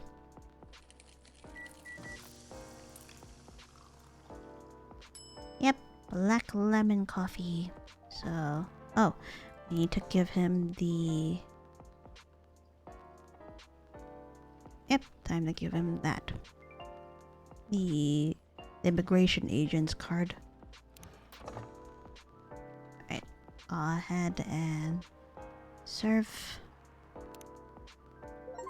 What is... I got off the agent last time he was here. This is quite something. Thank you, Lycoris. Truly. Can't know how much it helps, but it really does. Don't mention it. I thought, you know, maybe you'd find a way to put it to good use. Sure, I can figure something out. You seem to have grown quite creative over the months. I guess I have, somewhat. I mean, you're about to open a cafe too, like, jeez. I'll let you know how this plays out in the end. Thank you again. Here's a black lemon for you, Silver. This definitely looks like what I had in mind. And it tastes interesting. It's very minimal, yet strong. Very enjoyable. I think I might prefer sweeter things, but I'm glad I tried this one. You know, I second what Miss Amanda said last time. You feel the same in some ways, yet also very different. I don't know. I do think that everyone keeps changing all the time. Maybe we feel like our personalities make sense, as we see ourselves in hindsight. When the truth is, we make ourselves up as we go along. That is an insightful theory, Silver. You have grown wiser. You used to be a rather youthful and innocent part of the hive. Ah well, I have had to learn and adapt here. It has been a couple of years after all. But despite all that, considering what I said about people changing all the time, I don't think I've changed all that much. In fact, it's as if I've become a little more me every day, just revealing myself. Speaking of that, we meant to ask, how did you choose this specific Earthling appearance over another? Our observation is that Earthlings come in a great many varieties, with a near infinity of combinations. Did you run a random generation algorithm? Oh no, it wasn't random at all. Even if at first it wasn't a conscious process. I chose the way I look because it felt true to who I am. When I first started coming to this cafe, I had a hard time understanding this world and its rules. But there were already some things that I could relate to, some things that felt familiar, like Hyde's eyes that always see beyond the surface, or Gala's outfit, which is a sign of kindness and trust. I borrowed those traits from them without even realizing. You took inspiration from them. Yes, our species seems to have the ability to do that. But Gala's fashion, I couldn't keep after all. It came with responsibilities. People stop me all the time to ask me for medical advice. Wise choice. I could see how that would be problematic. Yes, But then I found this fictional universe where all the stories take place in the stars. I changed my outfit to imitate theirs, and at some point it all came together. One morning I saw myself in the mirror and I felt right. Like the way I looked matched who I was. It made me feel at peace. So although I look different now from when we first met, and although I have learned the ways of this world a bit and have grown a bit, in many ways I still feel the same. Different but same. Yes, different but same. It makes sense to us. It really does. Oh, is this Laurel? Ah, no, this is from Pearl. Still no news from Midge. We think the odds are now 84.308% that she is phantoming you. Do you mean ghosting? We mean phantoming, as in when you think you hear a sound, but your ears are merely playing a trick on you. We thought we had established a hive connection with Midge, but it was only a phantom sound after all. Anyhow, what is Pearl saying? That her calendar might clear up soon if I want to meet up? Ooh, Silver. Sounds like things are going very well indeed. I think it may be time I tell you a little bit about this. Damn, you spilled the tea already. But we wish to order a drink as well. Oh, of course. I'm so sorry. Go ahead, Amanda. Our apologies, but the machine's having issues today. We'll let you know as soon as it's working again. Curious that Earth drinking making skills are so refined, yet so unreliable. This is a land of contradictions. It sure is. But do carry on, sibling. Right, so I've been relying on Amanda to help me with the online part of online dating, and it's been working really well. On average. There have also been some small issues. Earthlings are strange. Uh-oh, what happened? Online dating has a reputation for emphasizing that, yes. Some Earthlings express their interest, but when you say hello, they never answer back. Well, in real life, saying hello is a starter for 99.845% of conversations. It seems that online, more humorous or breeding-oriented openers are favored. However, if an opener is extremely horned, it is considered out of bounds and angrily dismissed. Horned? Yes. That is when prospective partners send you close-up pictures of their horns. Ah. Okay, I think I know what you mean. Yes. People do that? Oh yes. I think it would be fine after a bit of conversation. If we get into the mood and they ask me first, I'd probably say yes. Horns can be really pretty, you know? But it feels very strange when that's the first thing they do. Before they even write a single word. I can imagine. And then sometimes Earthlings express interest. But after reading a joke that is statistically funny 99.908% of the time, they answer with a sad face and block communications. Funny for you 99.908% of the time. Yes. Fortunately, online dating is governed by the law of large numbers, which favors persistence. We are patient. Amanda has been spending a lot of time on the app, and it started to work out. I'm now having conversations with some really nice people, especially Pearl. We prefer Laurel. Her facial features are more symmetrical, but Silver seems to favor the asymmetrical Earthling. Hey, don't put it like that. It's just, she sounds like a really good person. She's a communications director for a charity that fights homelessness. She cares about other people a lot. I don't think she's been very lucky in return. She's very funny, curious of everything, and her smile. Please desist. We can sense your hormones boiling. And she's the person you might be getting a date with. I really hope so. Oh, Do you have a day and time for your date? No, this is on a different topic. Please excuse me. Uh-oh. That looks troubling. What is it, Amanda? So I take it you've been enjoying your time on Earth, Miss Amanda? Or not? No, we've been enjoying it, but we also see the limits of it. How do you mean? We are a hive mind. A hive mind knows no boundaries or limitations. We share all our thoughts and desires. It is not difficult for us to connect. We are born connected, but Earthlings are guarded. They have complex emotions. They have no means of truly knowing what anyone else feels.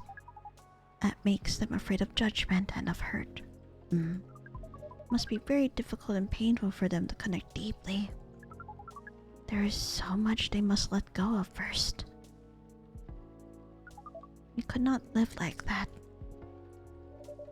You said that online networks were like a hive. Like a hive, but not a true hive. A true hive requires honesty and directness, as well as a desire to deeply understand others. I see. You don't think you could ever adapt the way Silver has? Silver is different. Even when he was a part of us, we could sense him looking outwards. That is why he has become such an amazing explorer. And that is why he made the effort to learn Earthlings' codes and behaviors. He did not just want to understand, he wanted to experience. We are not like him. We like to seek knowledge on what is different from us. And once we have that knowledge, we are satisfied. Uncovering it and bringing it back is what makes us happy. Oh? This is curious. It seems we are picking up some Earthling instincts after all. It is a good thing that our data readings here should soon be complete. And Silver is on his way to getting a date. It would appear so. Amanda, we have to go. What? Again? That call was bad news. Uh-oh. The agent. Too late. Just hide behind the counter, quick. Hide.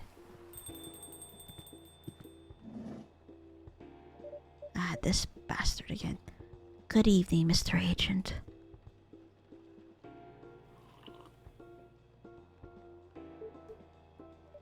We apologize, but our machine has been having issues. Cannot serve drinks at the moment. You know very well I'm not here for drinks. I'd rather not involve any more civilians in this, though. Oh, do you mean me? I'm sorry, but can't whatever this is wait for another night? I haven't finished my drink yet and it looks like rain again outside. Well, here's something that can't wait for starters. Barista, did you happen to find an ID card lying around? So about that. An ID card? Not that I can recall, no. I certainly hope you're telling the truth. Mr. Agent, you seem to always doubt me. But you've been here several times already. Surely you should see by now that I'm not lying. Well, you're awfully good at avoiding straight answers, and losing an ID card sounds very troublesome. Back when I worked at a delivery center, now they would make us pay a lot to replace lost ID cards. Ugh. That's not even the start of it. My job is a lot less forgiving than a delivery center. I'm very sorry to hear that. What's your job exactly? We uncover illegal aliens and extradite them. Oh, Lord. Which is why I've been coming here in the first place. I keep getting tips that there have been alien sightings around this cafe. Speaking of which, have you noticed anything out of the ordinary, young man? I can't say I have. I don't come here all that often. And it's always seemed very above board to me. Thank goodness, Silver adapted his appearance and all that. Are you sure the tips aren't a prank? Seems that some young people enjoy those as a pastime. There are very popular videos of them online. That? Maybe it is, but I still have to investigate properly. Otherwise my superiors will have my head on a platter. But you can't waste your time on a cold trail either.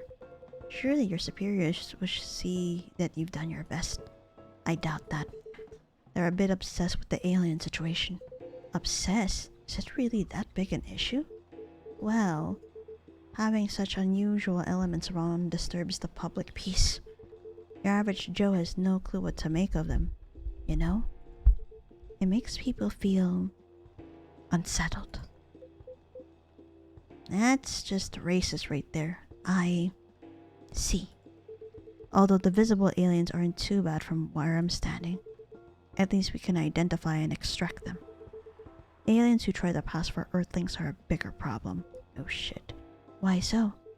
For one, it just muddles things. No matter how much they try to look like Earthlings, they were born aliens, and aliens they will remain. Yes, bitch. But now, there are aliens that don't look like aliens. What does that mean, you know? And where does it stop? Leave them alone. As long as they're not hurting themselves or anyone else, leave them alone already. Jesus. What if some Earthlings decided they wanted to look like aliens? That would be a huge mess. Would it? Anyway, the top brass insists that we go after them. In the end, that makes my job a lot harder. All that time spent detecting them. Give me a good spacesuit wearing alien any day, you know? Ah man, that means unless Amanda gets out from here after she's done researching, or eventually adapts and takes on a human appearance herself, she'll never be safe. Oh no. Oh, but don't you worry about a thing. We at Fire always find a way to keep the public safe. I see. So how do you go about detecting them, exactly? That one's easy. Once I have my suspicions, I check their ID. That makes it all clear, right? Right. I do wonder though, what is it? And I'm sorry if I'm being too curious. I have a habit of putting my foot in my mouth. No, you're good. No harm in asking. In that case, what is it that makes aliens so very different? There are all sorts of people living here. They all have different personalities, different looks. And for me, when I walk through the streets of Seattle and I see that no two people are alike, I'll admit that it makes me very happy. So if someone from further away, but they feel like an Earthling at heart, would they really be more different from the people who live in this city than the people in this city are different from each other? Or would they just be another version of an Earthling? Perhaps no less beautiful. At the end of the day, who the heck knows? It's not like I can afford to spend time pondering it. I don't have a dog in this fight, so to speak. Thing is, the law's the law, and my job is to uphold it. Right, but despite everything you said, it's still unclear to me why the law is so stringent against aliens. Ah, well, it's not so much that the law is stringent against them. It's more that there's no law for them. How do you mean? Well, at this point, we have treaties and codes for all the races we know of, right? True. Banshees, satyrs, vampires, werewolves, and all that. We never made a treaty with aliens or anything resembling it. There's no law even acknowledging their existence. Yeah, that's fair too. Oof, I didn't know that. Same. But why is that a problem? That's easy. We have no way to regulate their presence. There has been no thorough analysis of how they can cohabitate with Earthlings. As I said, it's all very confusing. I see. For all we know, they could be very damaging to us. So it feels safer to keep them away, at least for now. Safer for whom? It is what it is. I'm not afraid of aliens myself. Going after them is not my biggest passion. But since I'm doing this job, might as well aim for a promotion. Anyhow, Just call us at fire if you spot any aliens, alright? You seem like an honest sort, unlike some other people. Some other people who should learn to be more straightforward. Fuck you. Get out of my coffee shop. They want their business to stay in business. Are you threatening me? What the fuck? Ugh. Shit! Amanda, don't get caught! What was that? Oh, thank God. Just the coffee machine. Seems to have restarted now. That's a relief. Right. Think I'm still going to conduct a search of the premises. Just to be on the safe. Wow. Oh shit. Oh, the kitty from last time. Oh, it's angry. What the heck is this? If I'm not mistaken, this is a local cat. See, it's come over once before. Looks like it might be hiding from another stray. It's very cute. Good kitty. Meow. I think it likes you. What sort of place is this? With your fiddly machines and your weird pets. And now looks like I have an emergency elsewhere. Well, I guess you're off the hook for now. You and your cafe. Don't threaten me, dude. Make sure I don't get such reports about you anymore. We will try our best, Mr. Agent. Jeez. Oh, Silver. I know. What he said was just not okay. Silver, you're trembling. Oh no, are you alright, dude? That's alright. You can come out now, I think, Amanda.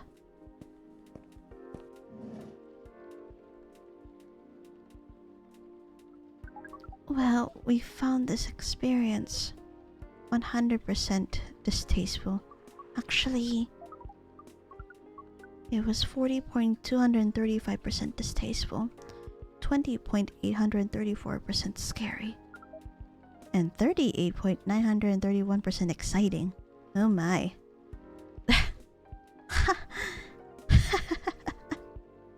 Oh my goodness, Amanda. Oof. I apologize, this is just nerves. We are truly sorry for this disturbance. It's not your fault at all. But should you be sticking around here, the agent might come back. No. I lured him away, at least for now.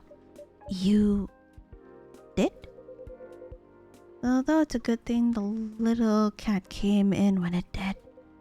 It bought us some precious minutes. What sort of earthling are you? Meow. We see. Do you speak cat? We can feel this earthling's intent better than usual. It is expressing it clearly. It wishes to rest and be left alone. Cats. Oof, I feel all out of sorts. Is the machine really working again? It is indeed. Then make us a drink, and one for Silver as well. The same one should be fine for both. Just make it hot and comforting, and...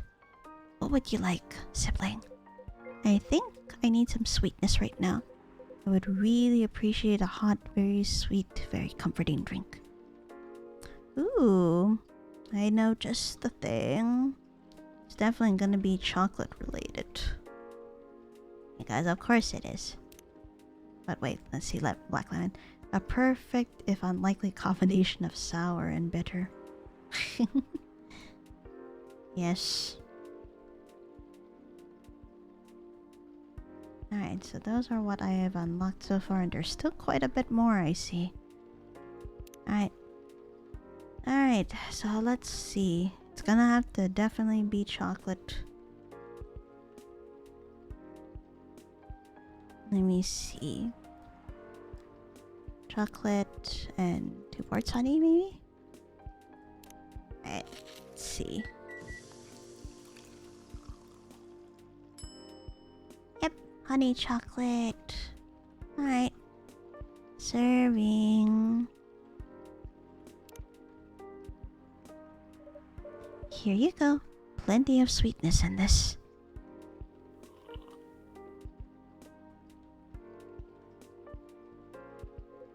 This tastes amazing. Thank you, Licorice. This really is my kind of drink. It is very thick, is it not? The viscosity of this seems to be nearing 10,000 CPS. We like how different this experience is from the drink you served us the other night. I'm impressed though, Silver. You've become quite savvy at navigating these situations. Even if I'm sure you'd rather avoid them altogether. Yes, I would definitely prefer to avoid them. But I need to get used to them anyway. Why? The agent doesn't know you've come from outer space. Surely you'd be off the hook for now.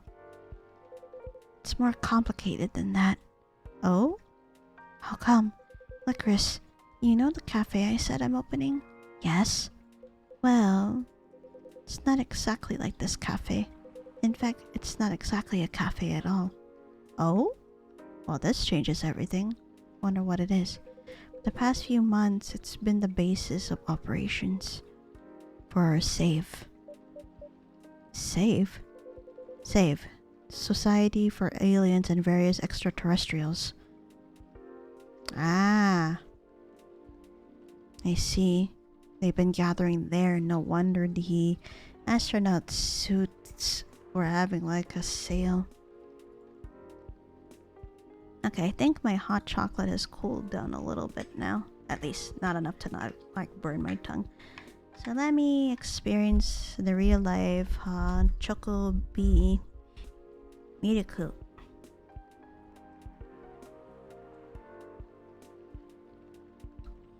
Ooh, that's delicious. I only added a little bit of honey, but I can still taste it. And of course, since this is double chocolate, the chocolate is twice as much. It's nice to see that the mini marshmallows have melted too. So, wow, I know, it sounds very reckless. No, it sounds rather admirable. I think I underestimated you. I don't know. But you see why I've had to become savvy, you said. I have a lot of people depending on me now. Those who are just arriving to Earth and are confused and scared. Those who have adopted Earthling appearances and are trying to blend in. Those who are learning how to understand life here and how to understand themselves. For all of them, it's an existential matter. Not everyone is meant to be in a hive mind. I know I wasn't. No offense, Amanda. We are not offended. We've always known you were different from us. It is all the same to us. You are our sibling, whether you live as the hive or as an Earthling. Aww. Amanda, I really do love you. What is love? Right, because Amanda's still learning how things work over here.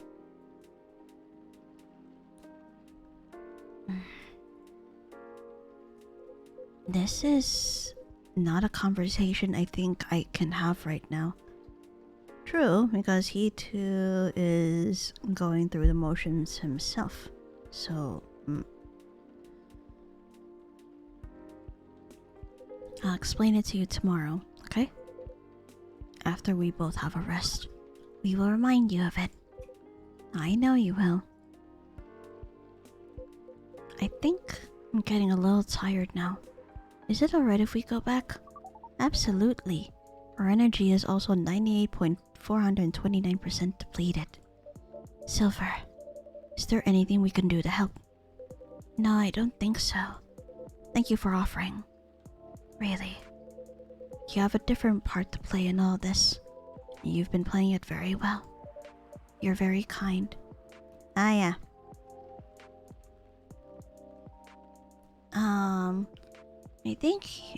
I believe he's referring to what happened at the end of the last game. But since those are spoilers, I am not gonna reveal it on what the barista, you know, the barista's identity and all that. So for that, I'll keep my mouth shut. Well, in that case, have a good night, the two of you. Please come again soon. You'll always be welcome here. Really, all of you and everyone else will always be welcome. Us and many others. We know, and we're grateful. Good night, Lycoris. I'd say good night to the cat, but I don't think it needs my wishes. Yeah, it's sleeping. Good night, Lycoris. See? Now we can use good night. We find it rather odd that maybe we should continue this chat while we walk. Alright. This cat. Huh. What a night. This has been a great deal more animated than we bargained for. I'll say. I suppose we have a new four-legged friend now. I wonder what you're doing here, little one. Don't you have a home? Oh? Aw, it woke up. Sorry, I didn't mean to wake you up. Meow. Meow. Ah well, I guess it's time for you to let me close shop. But Silver, it's an honor to be related. Ah, there we go. There we go. I was not sure whether they were or not. But yeah, that's part of the spoiler. It's an honor to be related to someone like you.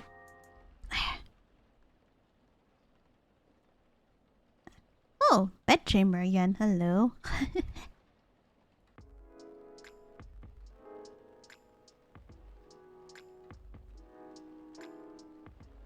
Let's see. Tuesday, September 26.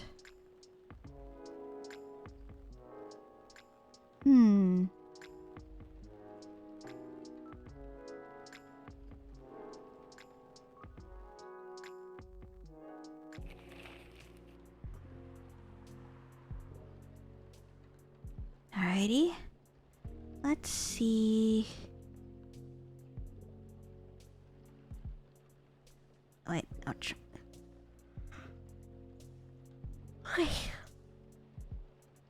I know. Kinda feeling a little bit tired, but that's to be expected.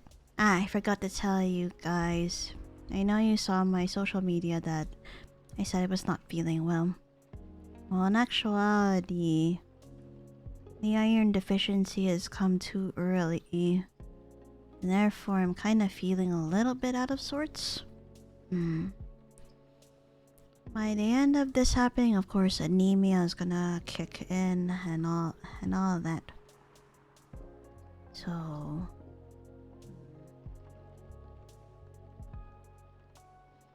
which is exactly why I'm just trying not to like feel so tired.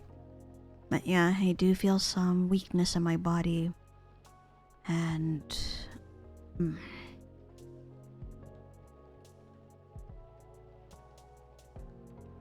so in that case,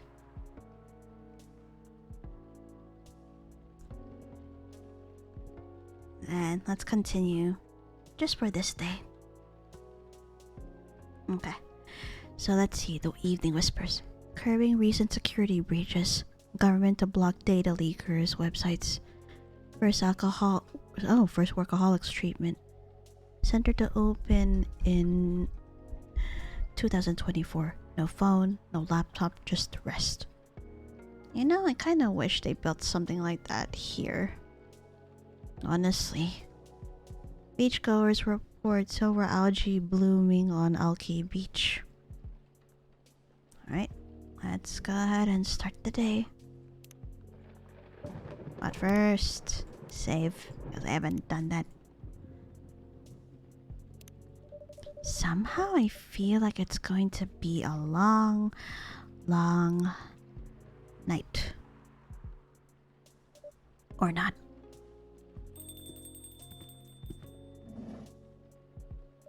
Good evening. Hey, Lycoris. Hi, Gala. How are you? Not too shabby, I hope. Lord, why? Stupid thunderstorms. Everything is just fine. You sure? Positive.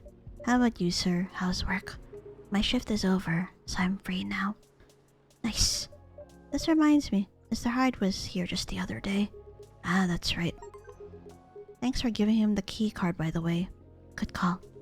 You saved me $100. Not a Wait, what? What do you mean $100? I get that it's a key card and not like an actual physical key, but $100? It must be a super luxurious apartment too if you have a key card to go in and out of your apartment. A replacement key would have cost me at least that much, with the fines and everything. Oof. Pricey. Yeah. Glad Mr. Hyde was around to help then. Heh. Yeah. Didn't think he'd be in Seattle, to be honest. Oh? But didn't you call him for his spare key? I did. So... let's just say I had a hunch. There's a pattern to his visits, even if he isn't aware of it. Ah, so he knew. Or he had a feeling. He'll fly here whenever he gets tired of something. Could be about work, life, or simply because he's bored, like with LA recently, or so he says. I see. Never knew he liked Seattle that much. Or there's something that keeps him coming back here. Really?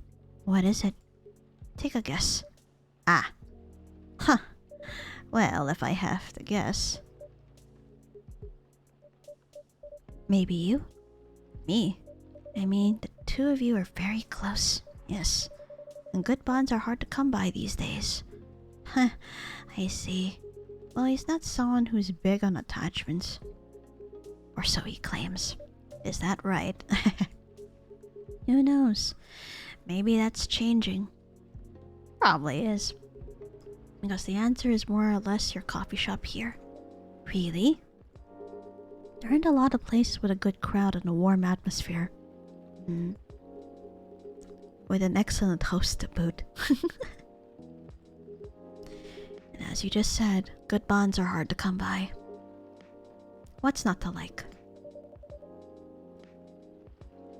It would be truly an honor if he felt that way. Did he tell you the reason for his visit? Yeah, he's moving back here, right? Or at least that's the plan.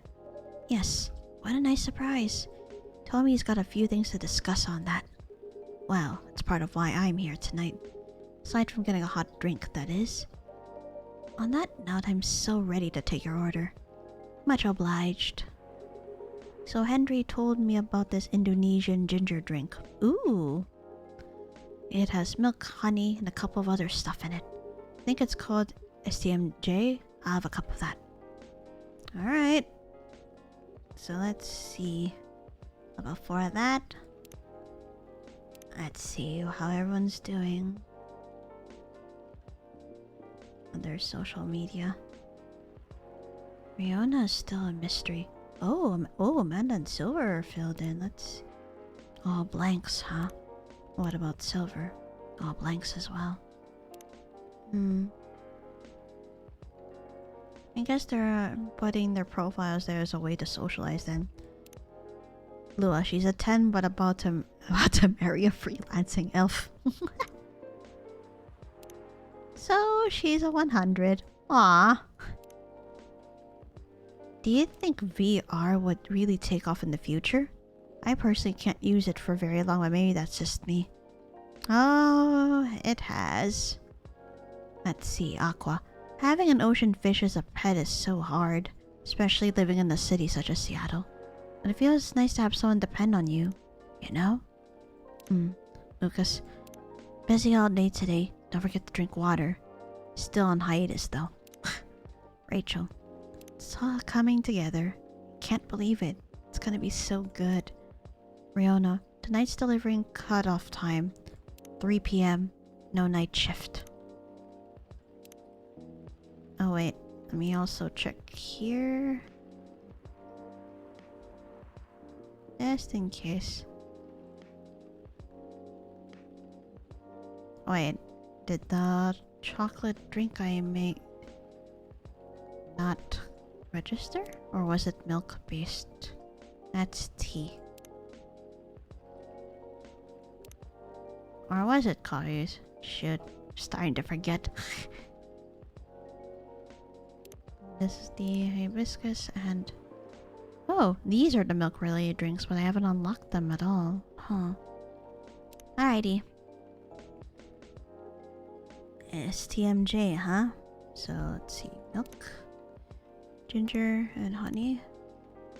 Let's get that.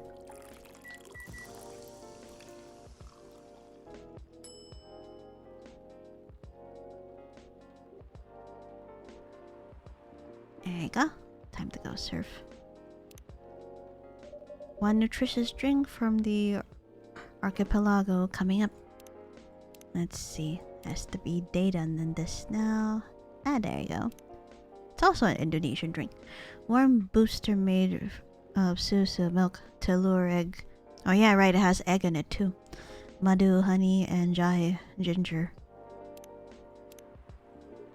Thanks a lot. So what's in it again? It's a hot blend of egg, milk, ginger, and honey. Okay, I need to drink my drink now. Like, Jesus, I don't want it to get cold.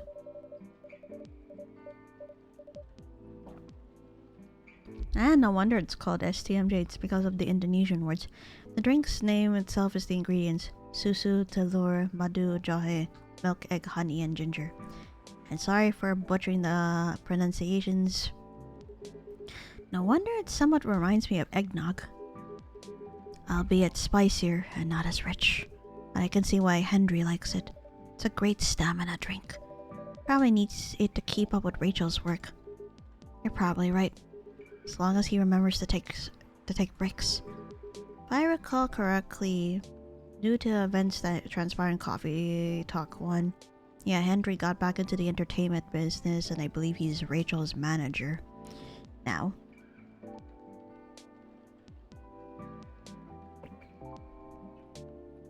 Man, that coffee drink is pretty... No, sorry, chocolate. The hot chocolate drink is really delicious. The Choco Bee Miriku. Maybe I should invite him for a drink or sometime. What do you think? That would be lovely. Then consider it done. Ah! Thunderstorms, no! You know what? I don't think Hyde will show up tonight. Oh? Why is that? When I called him earlier to confirm, he sounded a little... annoyed. It's not exactly great outside either. I thought he liked this kind of weather. Him? Yes. His car? Not so much. That thing wouldn't survive this kind of storm. Now that you mention it, you may be right. He used to drive him that car back in the day. Did he ever tell you how old it was? Yep. Gave me the whole backstory of it. Oh. I guess I'm surprised he still uses it at all. The car clearly holds a special meaning to him. He was also quite sentimental about it, which makes me wonder if it has anything to do with him moving back here. What do you mean? He lived here before, right? Yeah. He kept bringing up the past, too. Are you saying his move is motivated by nostalgia? I was going to say homesickness. But I realize that makes no sense. I get what you're trying to say, though. It's the strange longing for times gone by. Considering how fast things are changing these days, you're telling me. There's been a lot that's been changing, and yeah, I do have missed that feeling too.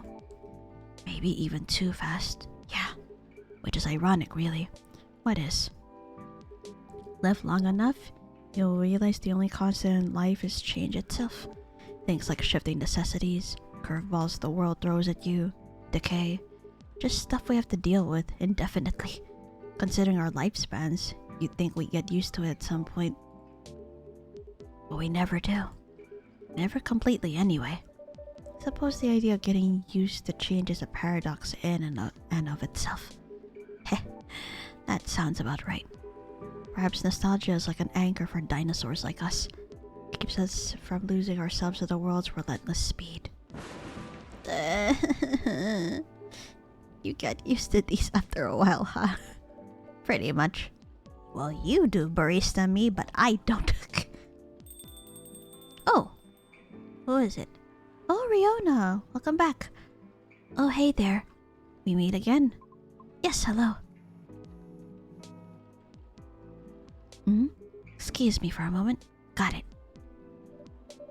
It's been a bit, Riona. Welcome, Miss Riona. Good evening. I'm meeting up with someone. Oh, okay then. How's your car, by the way? My car? Oh, you mean the tire. There's really no need for concern as it was an easy fix, but thank you for asking. My pleasure. May I order a cup of Russian tea? Russian tea, huh? Okay, let's see. So...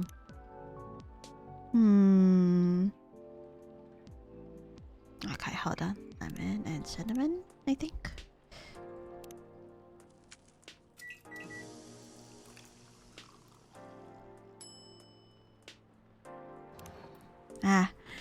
Officer Georgie, please get your lighter. So I will serve Fiona tea for the night. So here you go. Russian tea for the lady, Russian to deliver. That's a good one. There we go. This is perfect, by the way. Thank you. You're welcome. So who are you meeting with, if I may ask? You should know, shouldn't you? After all, you were tasked to give me his contact info. Ah, that's right. So, you two did end up connecting after all. Yeah, we did, yes. But truth be told, I really wasn't sure about contacting him at all. Why is that? Because as far as I'm concerned, there was no real reason for me to do so. Nevertheless, I sent him an email the following night, right after the completion of my final delivery at 3 a.m. That's pretty late. A little, but surely no worse than forgetting it altogether. And he replied straight away to my surprise. Had no idea it was such a night owl. Or perhaps just an extremely early bird, right? I wonder if he ever sleeps. That should be a question for you too, miss. Oops. Anyhow, he answered me with an apology. He regretted his rudeness from when we first met. Which was another surprise since I didn't think it was such a matter of concern. Well, he did return here the next evening looking for you. Did he? Yep, he said so himself. I see. How peculiar. In any case, we exchanged phone numbers and have been texting ever since. Oh, that's nice. Then he said he wants to meet up and speak in person, which is why I'm here now. But I'm still not quite sure it's necessary. I mean, maybe he just wants to chat and hang out. Perhaps. I suppose we'll see. Oh, welcome back, Gala. And hold on a second. Russian tea. Despite the name, it's a totally American drink. Oh, goodness. And finally, unlocked my first milk-based drink, which was STMJ.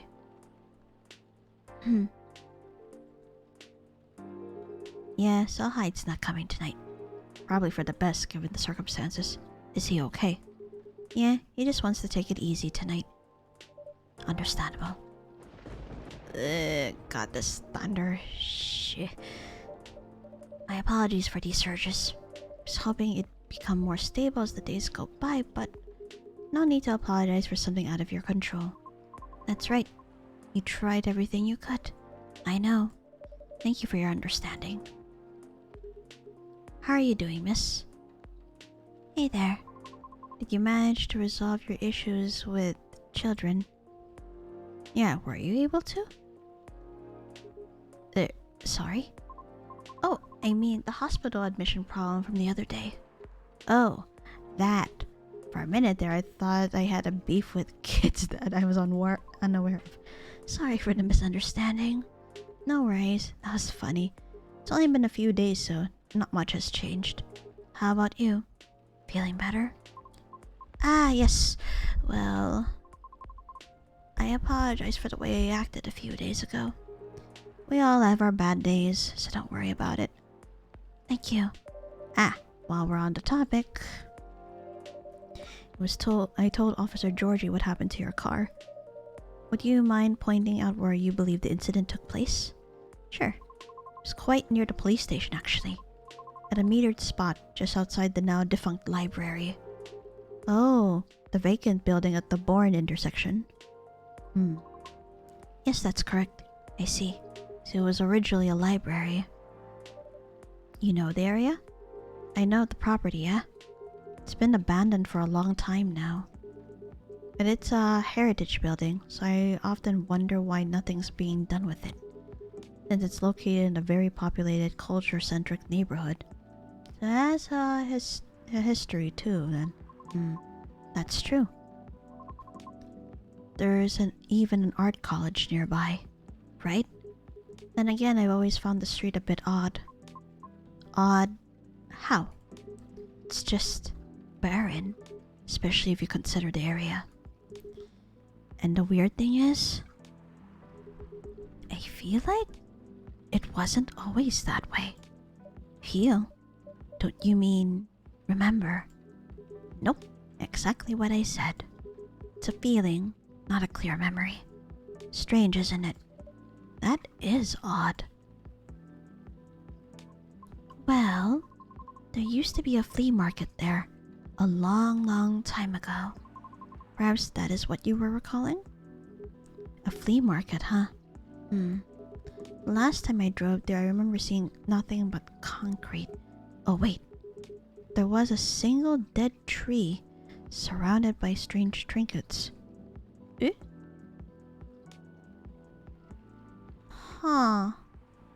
Really?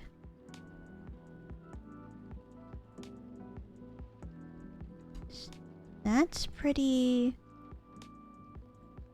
strange, isn't it? Because, well,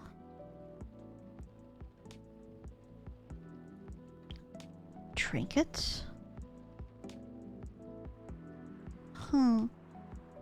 Weird. Super weird. I wonder what that means. Anyway, let's see. A dead tree, huh? No idea why I almost forgot about it. It stuck out like a sore thumb. About 8 feet tall, no leaves. It's been there forever too, as far as I know. That hawthorn tree was something of a landmark for us, drivers. The trinkets he spoke of were actually remembrances of sorts. Oh? Remembrances? Hold on. I'm just going to recap a bit here, okay? Sure.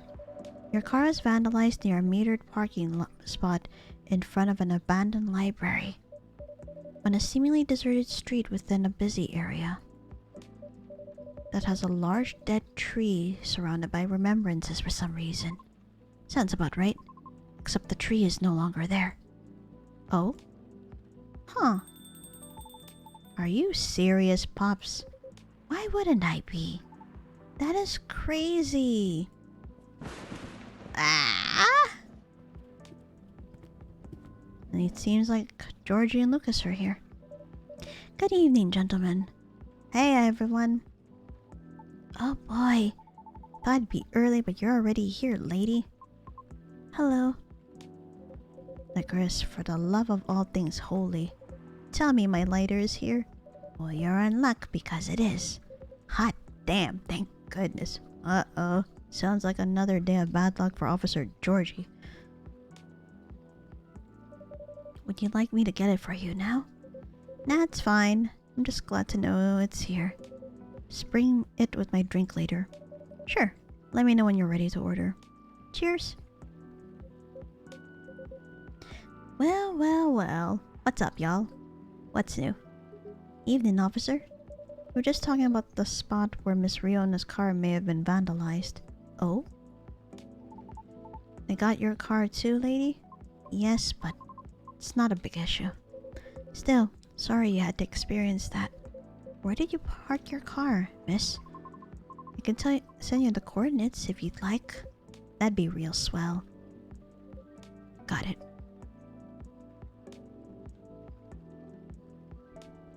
Okay. Oh. Is it within the area you expected, or... pretty much. Same location where I parked mine a week ago. I see. You can rest assured we already increased patrols in that area. That's great. But I am the only one doing it at the moment. That sucks. Yikes. Oh no, poor Officer Georgie. What's that? Am I hearing you out of all people doubting my skill, Lycoris? No, of course not. I just thought it means an unfortunate increase to your workload. Ah, well them's the breaks, I suppose. Anyway, give me your strongest espresso, Lycoris, and don't forget my lighter. That means his usual drink. Coffee, coffee, coffee, straight up.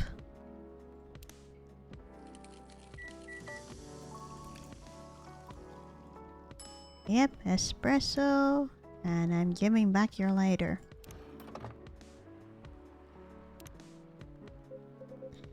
Oh, there it is. Thanks, Lycoris. Probably think I'm being silly.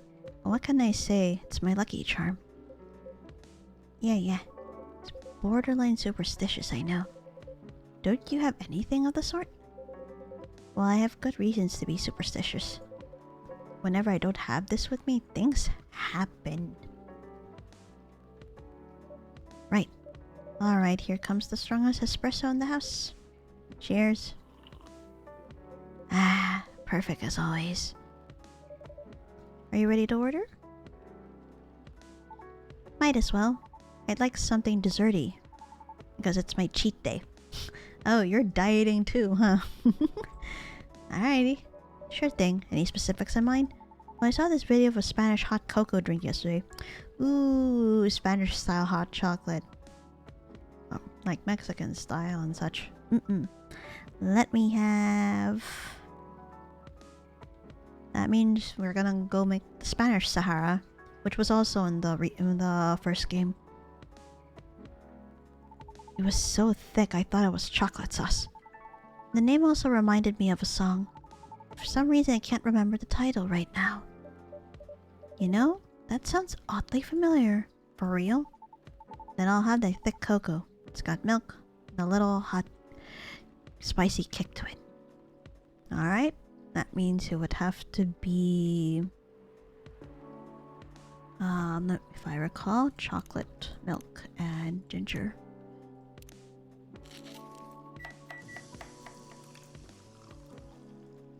Ah, there we go. The Spanish Sahara. Here we go. Here comes a cup of Spanish Sahara for you. Oh, so that's what it's called? That's what we call it here, at least. Very cool. Then, bon appetit.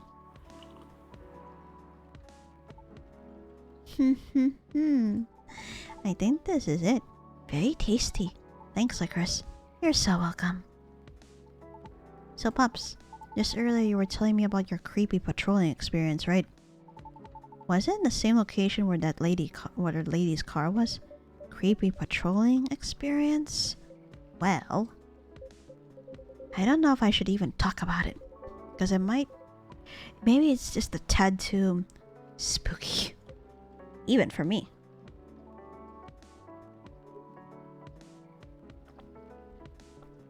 Even so, I would like to hear about it anyway. What happened? Tell him, Pops. It's not that big a deal, honestly. Really? Then all the more reason to talk about it, right? Maybe someone here will know something. Got a point there. Y'all were talking about the area anyway, right? Yep. Well, I've been patrolling there the past few nights. The street itself is fairly straightforward. It's about half a mile round trip from the intersection and back. There's nothing much there either. A concrete sidewalk with metered parking spots. A fence here and there. And an unfinished construction site with a couple of CCTVs dotted about. Okay, that's sounding very sussy now. No tree? What tree? There used to be a dead tree in front of the old library. Huh. Oh, that old dead tree. It was uprooted by the city back in January. Ah, the commercial community decided it wasn't really a good look. But when the city started a massive cleanup project last year, well, they simply voted to get rid of it. I see. Why? What's up? We were actually talking about it earlier, and being a decades-old landmark aside, could there be something more to the tree than just, well, being old? You think so? That's what I think after listening to Miss Riona.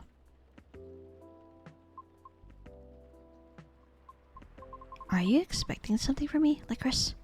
Huh? Oh no, no. I'm sorry if I crossed the line. You seem to know a lot about it, and I don't want to mix up the facts. I understand. But I would like to hear the officer's spooky tale first, if you don't mind. Gladly, miss. Ah, forgot about me there, huh? So anyway, patrolling on that street was an easy task. Only 4 to 5 cars would park there overnight at most, which makes keeping track a breeze. Sounds ideal enough. As expected though, nothing happened the first 2 nights. But... oh lord, that's so timely. Yesterday was a different story. Oh no, the power went out again. Hold on. And the thunders. Ugh. What a stage setup, eh? Heh. Oh, phew. There you go. Thank goodness. Sorry about that. Please continue. Alrighty. Well, it was nearing the end of my shift and I found nothing was amiss. There were only 4 cars parked that night. And so... 2 spaces across the street and 2 in the opposite corner side by side. My plan was to leave after I walk one last round to make sure everything was okay. A reminder, you can cover the whole place in only 8 minutes. Okay? Then, at the end of my walk, I took a drag of my cigarette. Smug as I was about to clock out thinking 'twas another night, a job well done. Right? Wrong, as I was immediately faced with the impossible. 3 cars, 2 side by side, one across the street. All tires flattened. Holy crap. Seriously? That's 12 vandalized tires for you. Holy shit. In a span of less than 10 minutes. Yo! That is freaking crazy. Jesus. That is so strange. It takes several minutes to flatten just 1 tire. And that's if you're using the right tools, right? Jesus. But that wasn't all. Oh no, it wasn't. Oh shit, there's more. Because that was... oh my god. Because that was the moment when the streetlights went out suddenly and all at once. What? Right after that, I heard flurries of footsteps and laughter. Ooh, Lord. They were going farther and farther away from the scene, and yet I saw nothing at all. Jesus freaking Christ. Oh. Are you sure? Did the CCTV catch anything? The infrareds actually managed to capture something. But the videos weren't clear at all, so I'm still investigating it. Jeez Louise, Pops. That's way spookier than what you told me in this car. But it's cool though. You may be laughing now, but I almost pissed my pants there, you see. Whoever they were, they sure worked fast, right? Anyway, Lycoris, I think I want another drink. All that talking is making my throat dry, and coffee just ain't cutting it. Yeah, that's fair. Roger that. What would you like? What do you suggest? How about some tea with ginger and honey? Sounds good. Can you use the red flower stuff you have as a base? You mean hibiscus? Definitely. Okay then. I'd like red flower tea with ginger and a touch of honey.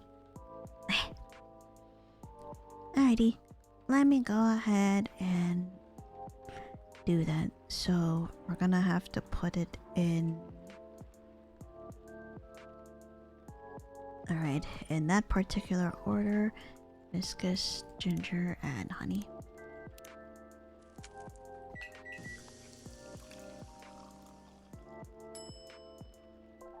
Tejahe Rosella. Wait.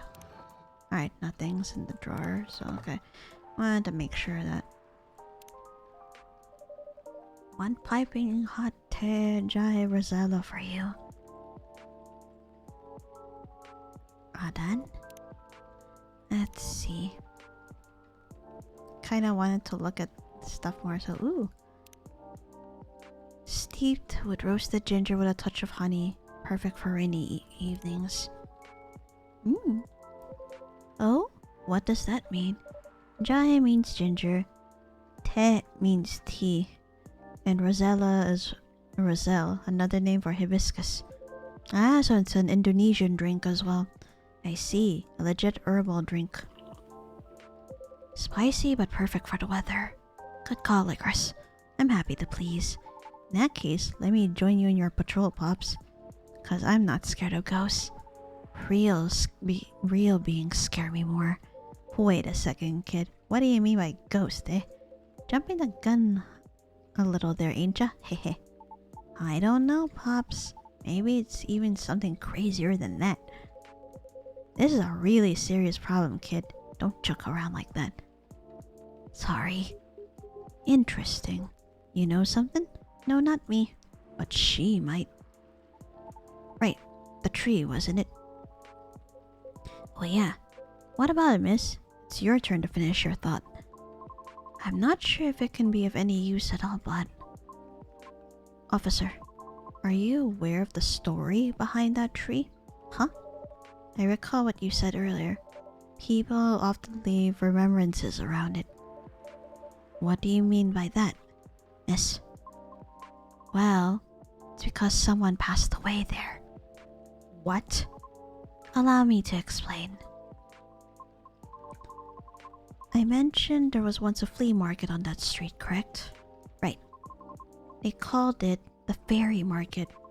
It was unofficially set up by the transients of the community. Oh, the Fae folk and all that. Oh dear.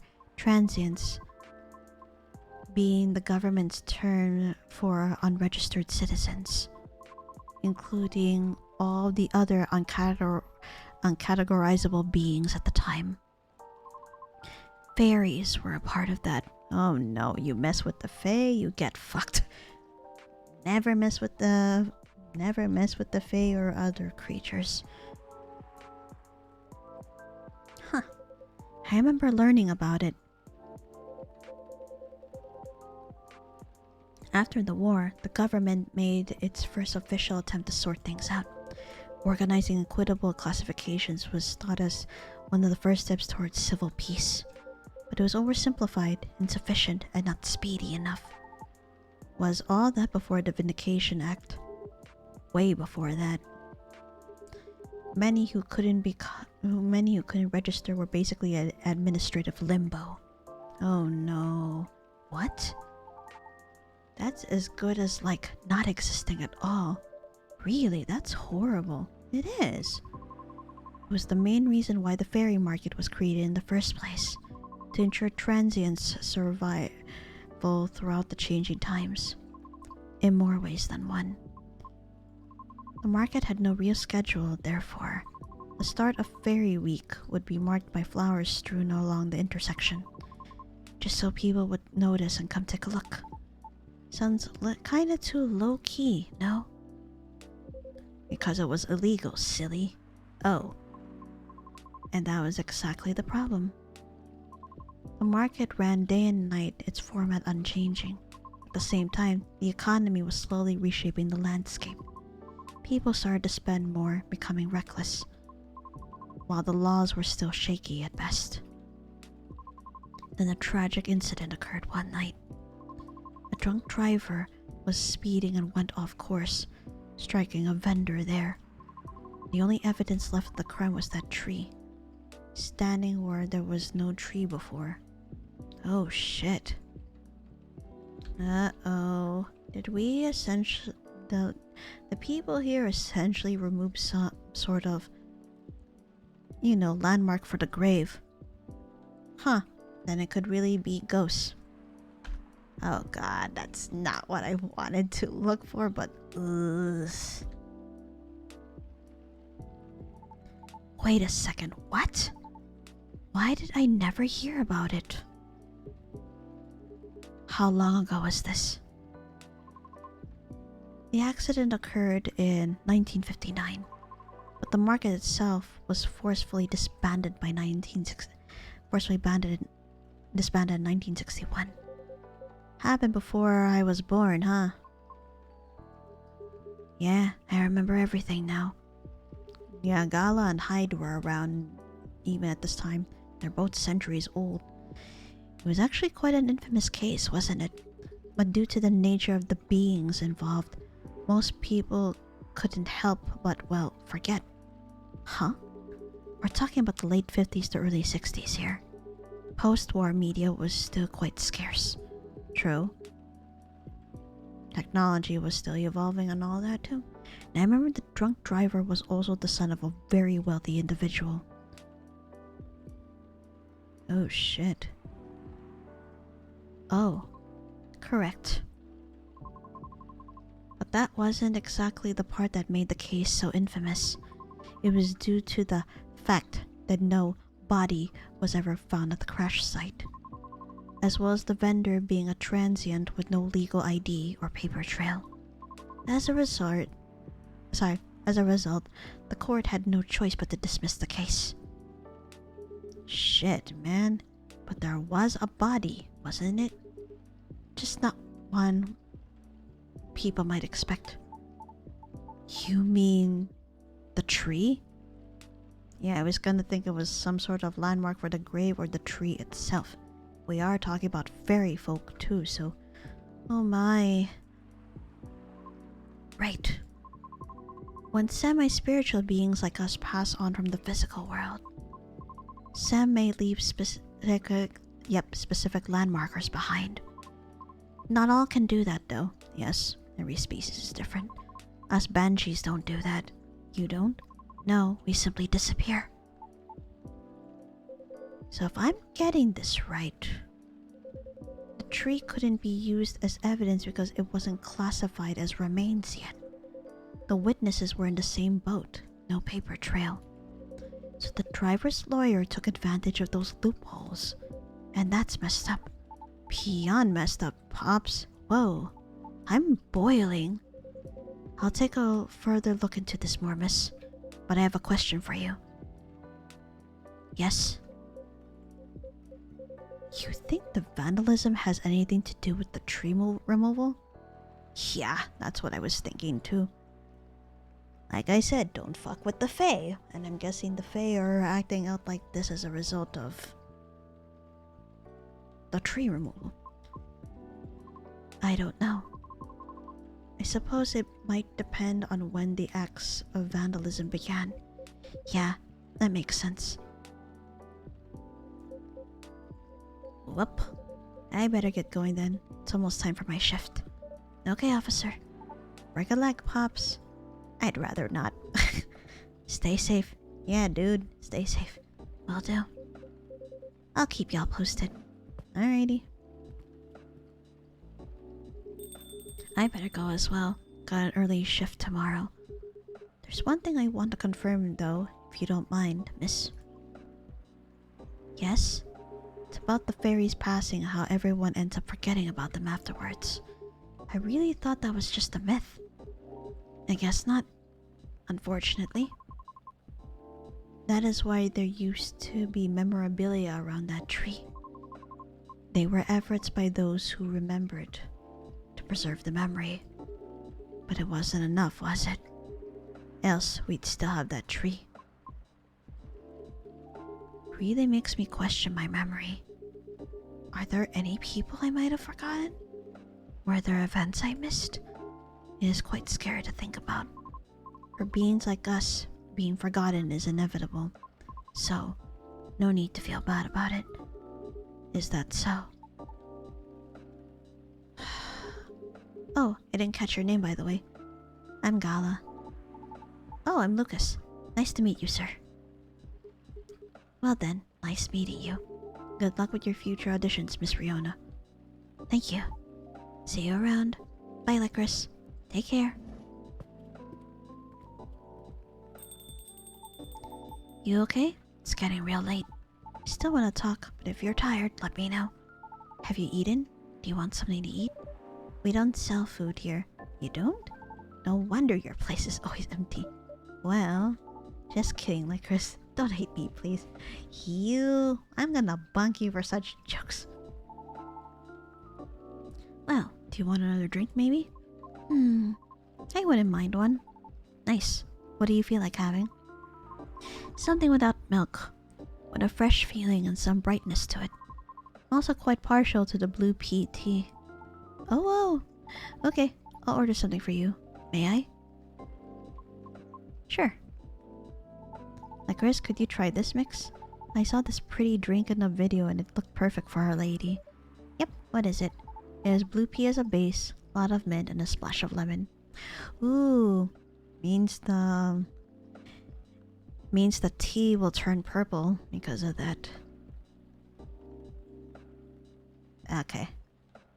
Let me go ahead and make this. So it will be blue tea, mint, lemon.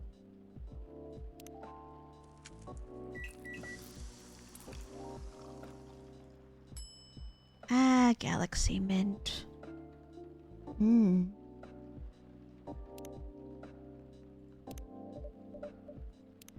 Done. Whoop. This one. Witness the morphing nebula as the lemon is poured into the cup. Magical and refreshing. Yep, it's indigo purple at the center. Here you go. Oops.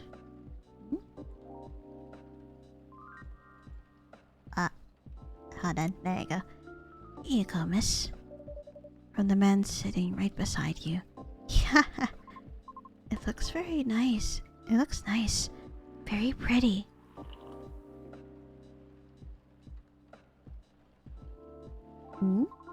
I like it. Thank you. Glad you do.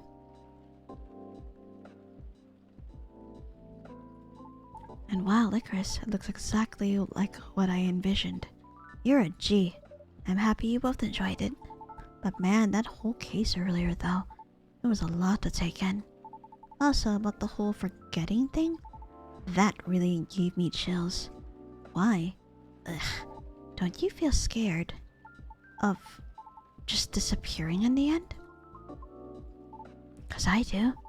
That's why I thought I finally understood you too. I mean, the reason why you wanted to become a soprano your way. The traditional way. Oh? Care to compare notes? 'Cause I've yet to be entirely certain about that myself. Oh, huh? Now that's what you call huge pressure. Before that though, can I ask a little teeny tiny question? Go ahead. What inspired you to go down this path? I mean, I may have an idea on why you're choosing the hard way, but why a soprano in the first place? 'Cause it's been done before. Pardon?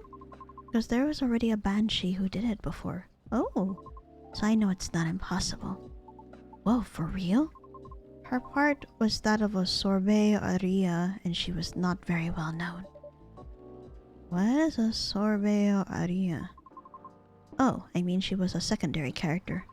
Back in early 19th century opera, sorbet arias would be sung towards the end of the second act, usually before the evening ended. Hawkers would use the time to offer their wares for the last time to the patrons, often desserts. Hence, sorbeteria. Ooh, I see.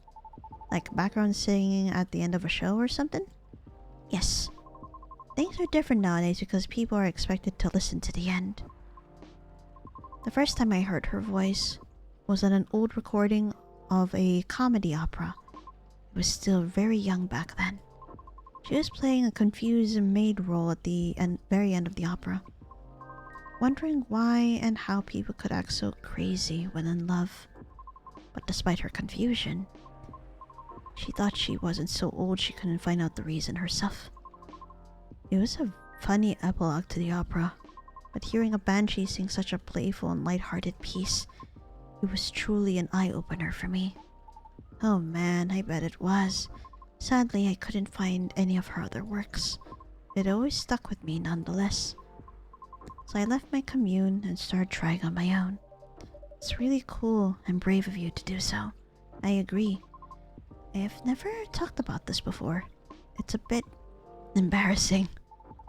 Nah, don't be embarrassed. I think it's super cool. Yeah, you're just feeling inspired to push yourself beyond what's expected of you, and wishing to leave a mark on this world. Is that what you think? You're just trying to follow a path that has been traveled before. That's not always a bad thing, especially for beings like us. You're just being careful, yet courageous. Right, because the path you're choosing to walk on is still difficult. Regarding leaving your mark, I don't know. I just feel maybe you're the same as me. Like, what's the point of being born if nobody's going to remember us? Right, Licorice? No comment. Why do you want to be remembered so much? Why wouldn't you? Us banshees see the end differently than most. So, care to enlighten me? I can't speak for anyone else, but in my case, I was a kid who grew up in a large family, you see. Like, humongously large. Literally couldn't count all my siblings even if I wanted to. Because they're everywhere thanks to my dad. Oh, we weren't wealthy though, not even close. The money situation was always suffocating us for real. Sometimes Dad would drop by to give us some money. Though it wasn't even enough to cover utilities for more than a couple of months. Jesus, then he'd just leave a couple of days. He'll just leave again a couple of days later. Are you the eldest? Nope. But my older bros had already moved out by the time I hit high school. I was so surprised when my dad gave me the house after he died. Oh, which is where my mom and siblings live now. I'm sorry to hear about your father. No, it's fine. I mean, yeah, it was weird to receive the news of his death from an attorney. Knowing he passed away by himself. Oh no. And how it took them a week to find out. That's sad. It took them that long to know? Among other things too. Oh. Natural causes, by the way, so okay. So as long as he wasn't killed or died from as long as he didn't die from like a terminal disease and all that. I mean, how did he check out with absolutely no one knowing? Where were my other siblings? What happened to his ladies? It was just so crazy to me. And I guess it just kinda haunted me. Haunted how? My life growing up was filled with disappointment over him, you know? Oof. Yeah, I can totally see. I mean it in the best way possible. My disappointment actually drove me to work hard for my family. I just vilified him in my mind, like shaking my mental fist at him. Gotta do so much better than you, sir, and all that. I see. But then I received the news that he left me the house. Like, I know he had no money. The house is probably one of the only assets he had left. So when he gave me the house in his will, all I could think about was what went through his mind exactly. The fact that he had a will at all was probably already a surprise for you. Exactly. What was I supposed to think of that? What am I supposed to think of him? And does it even matter anymore? When he's already long gone? Anyway, so my older brothers came back, right? They wanted me to sell the house and divide the earnings. Wanting a slice of the inheritance pie, huh? You didn't do that, right? Heck no. That's why I left for LA. So if they really want me to sell the house, they have to chase after me. Oh dear. So that's what it was. Good call. Thankfully, my younger siblings and I are pretty tight. We're a good team. That's a relief. But that was also why I needed money fast. I needed to send money to help with my family's bills. And of course, so I could stay alive as well.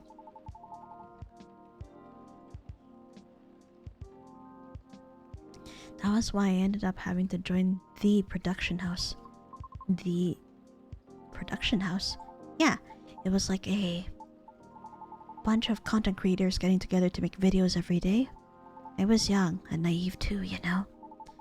It was my first time venturing to another state completely alone after all. Oof, I get that. So I didn't know better on how predatory things could be. Oh no. Man, this isn't even gonna be an entertaining story. If you're uncomfortable, you don't have to talk about it. No, it's not that. I just really didn't like that production house. But I needed the money. Someone there saw my vlogs and invited me in. And as one of the youngest there, I tried to get along with everyone. But you see, we were all creators in the entertainment industry, right? Which means we all had huge egos. So naturally, there was somewhat of a hierarchy of sorts. Uh-oh. Trying to be all around helpful turned me into the butt of the joke all the time. That didn't encourage me all that much, by the way. I also learned a lot there, not gonna lie. Still, what ended up destroying my willpower was actually something real close, you know? Myself. What do you mean by that? Well, in a house where everyone wants to be the main character, each of us would need a solid, distinct persona, yeah? Eventually, I was assigned one too. Which was supposed to be a good thing. But they wanted... Oh, they wanted me to be the worst version of what I was, essentially. Oh, hell no, that's not good. And that means falling back on satire stereotypes and the like? Yikes. With heavy emphasis on what? That's awful. Oh no, and as a result of that, I had a lot of nicknames too. Like, hey baby goat. What are you up to now, satire boy? Here comes the party goatie. Mr. XXXS. You're gonna go fishing tonight? Fishing again tonight, or what? Fishing? Ugh. We had to go out and try to hit on people. Oh no. In other words, people hunting, girl hunting, if you're gonna be straight and all that. We weren't allowed to come home unless we failed spectacularly or scored. Yikes, that is fucking awful. Ugh. I always tried to be the punchline though. Because there were always more views when something ended badly. But it was still the worst because I really had to act it all out, you know? Oh no, poor boy. Bothering people for pretend dates. Be sort of a dumb jerk just for jokes. No wonder he hates pranks. Just so all looked fun for the camera. Even if scripted, I never really liked doing it, honestly. Because in the end, all of it just reminded myself of my dad, you know? Well, you did say you had more siblings than you can count, so that means he slept around. Oh no. And I kept thinking, does the apple never fall far from the tree after all? Lucas.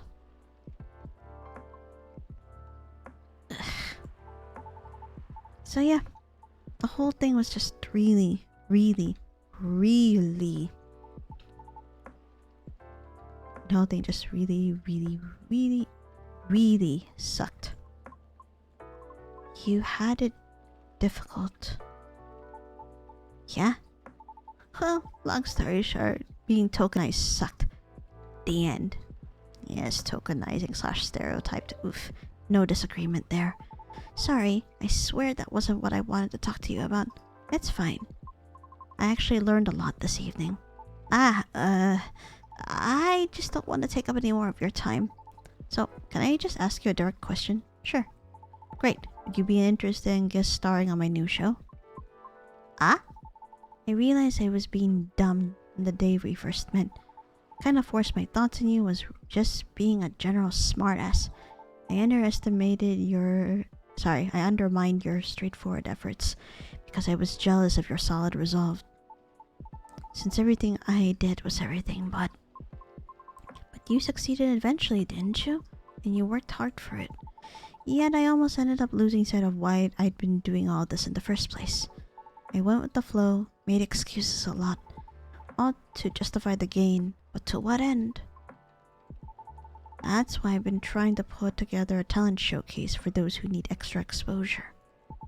It's going to be a small production thing. You'll be paid, I swear. And not with exposure either. Oh god, the jokes of getting paid by exposure and frickin' choosing beggars. Just trying to do that without throwing any money towards the artist or whoever whatever content creator they're asking for this and that.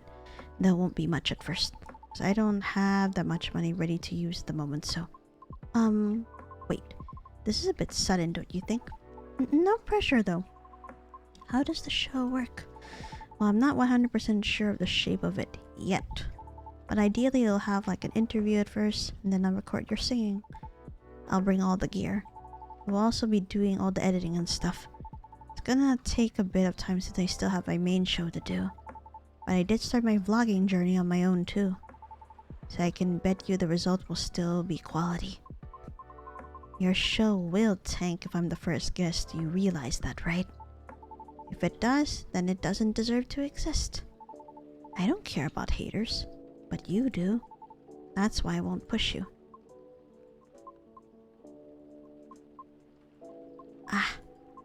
I'm flattered, but no thank you. Okay. Thanks for considering me, though. Thanks for giving it a thought.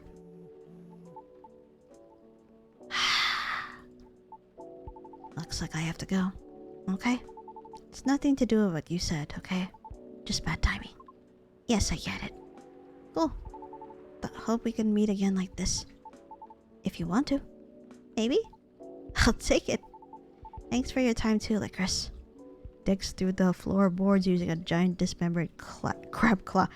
Whee! I don't know where you got that crab claw, but I am not inclined to ask. Hi, Killer. Welcome to the stream. Are you... Sorry if I bored you. No, truly, it was my pleasure. Cool. Okay, I really have to go. See you around. Safe trip. Alright, see you, Lycoris. Come again soon.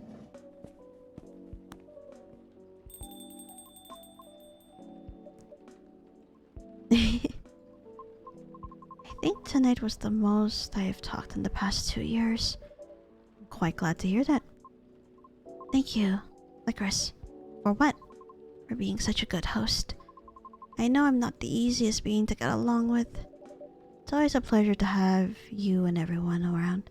Then I'll be taking my leave. I feel like I have a lot to rethink. And I'll see you again soon. I will be waiting, always. Safe trip, Miss Riona. And have a good night. And Sif.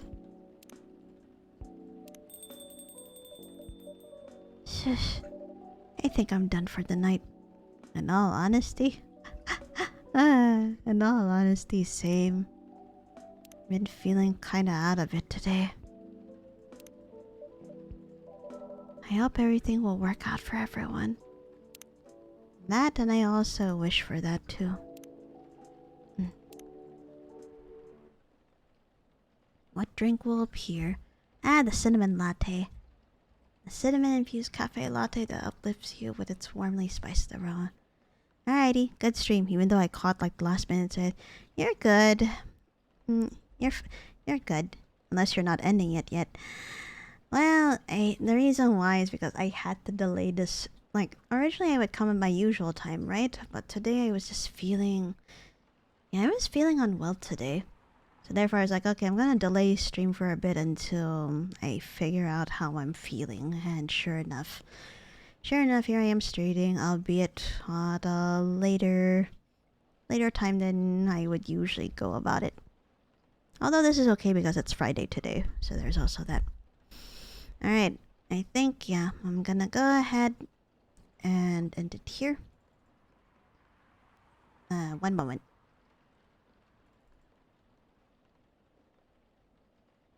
Alright, I'm gonna stop right here.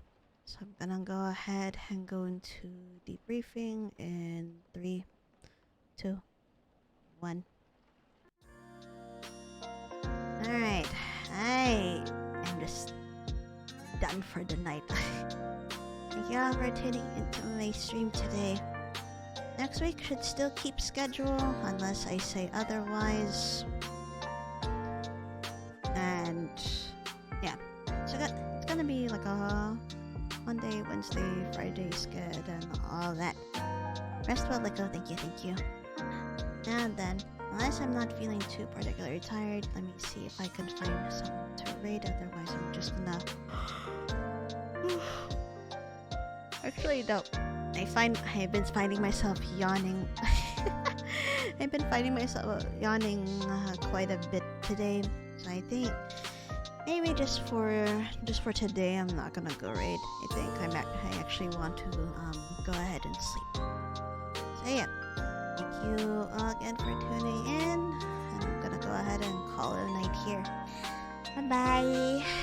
I will see you Fallen Ones next week. So, yep. See you guys next week.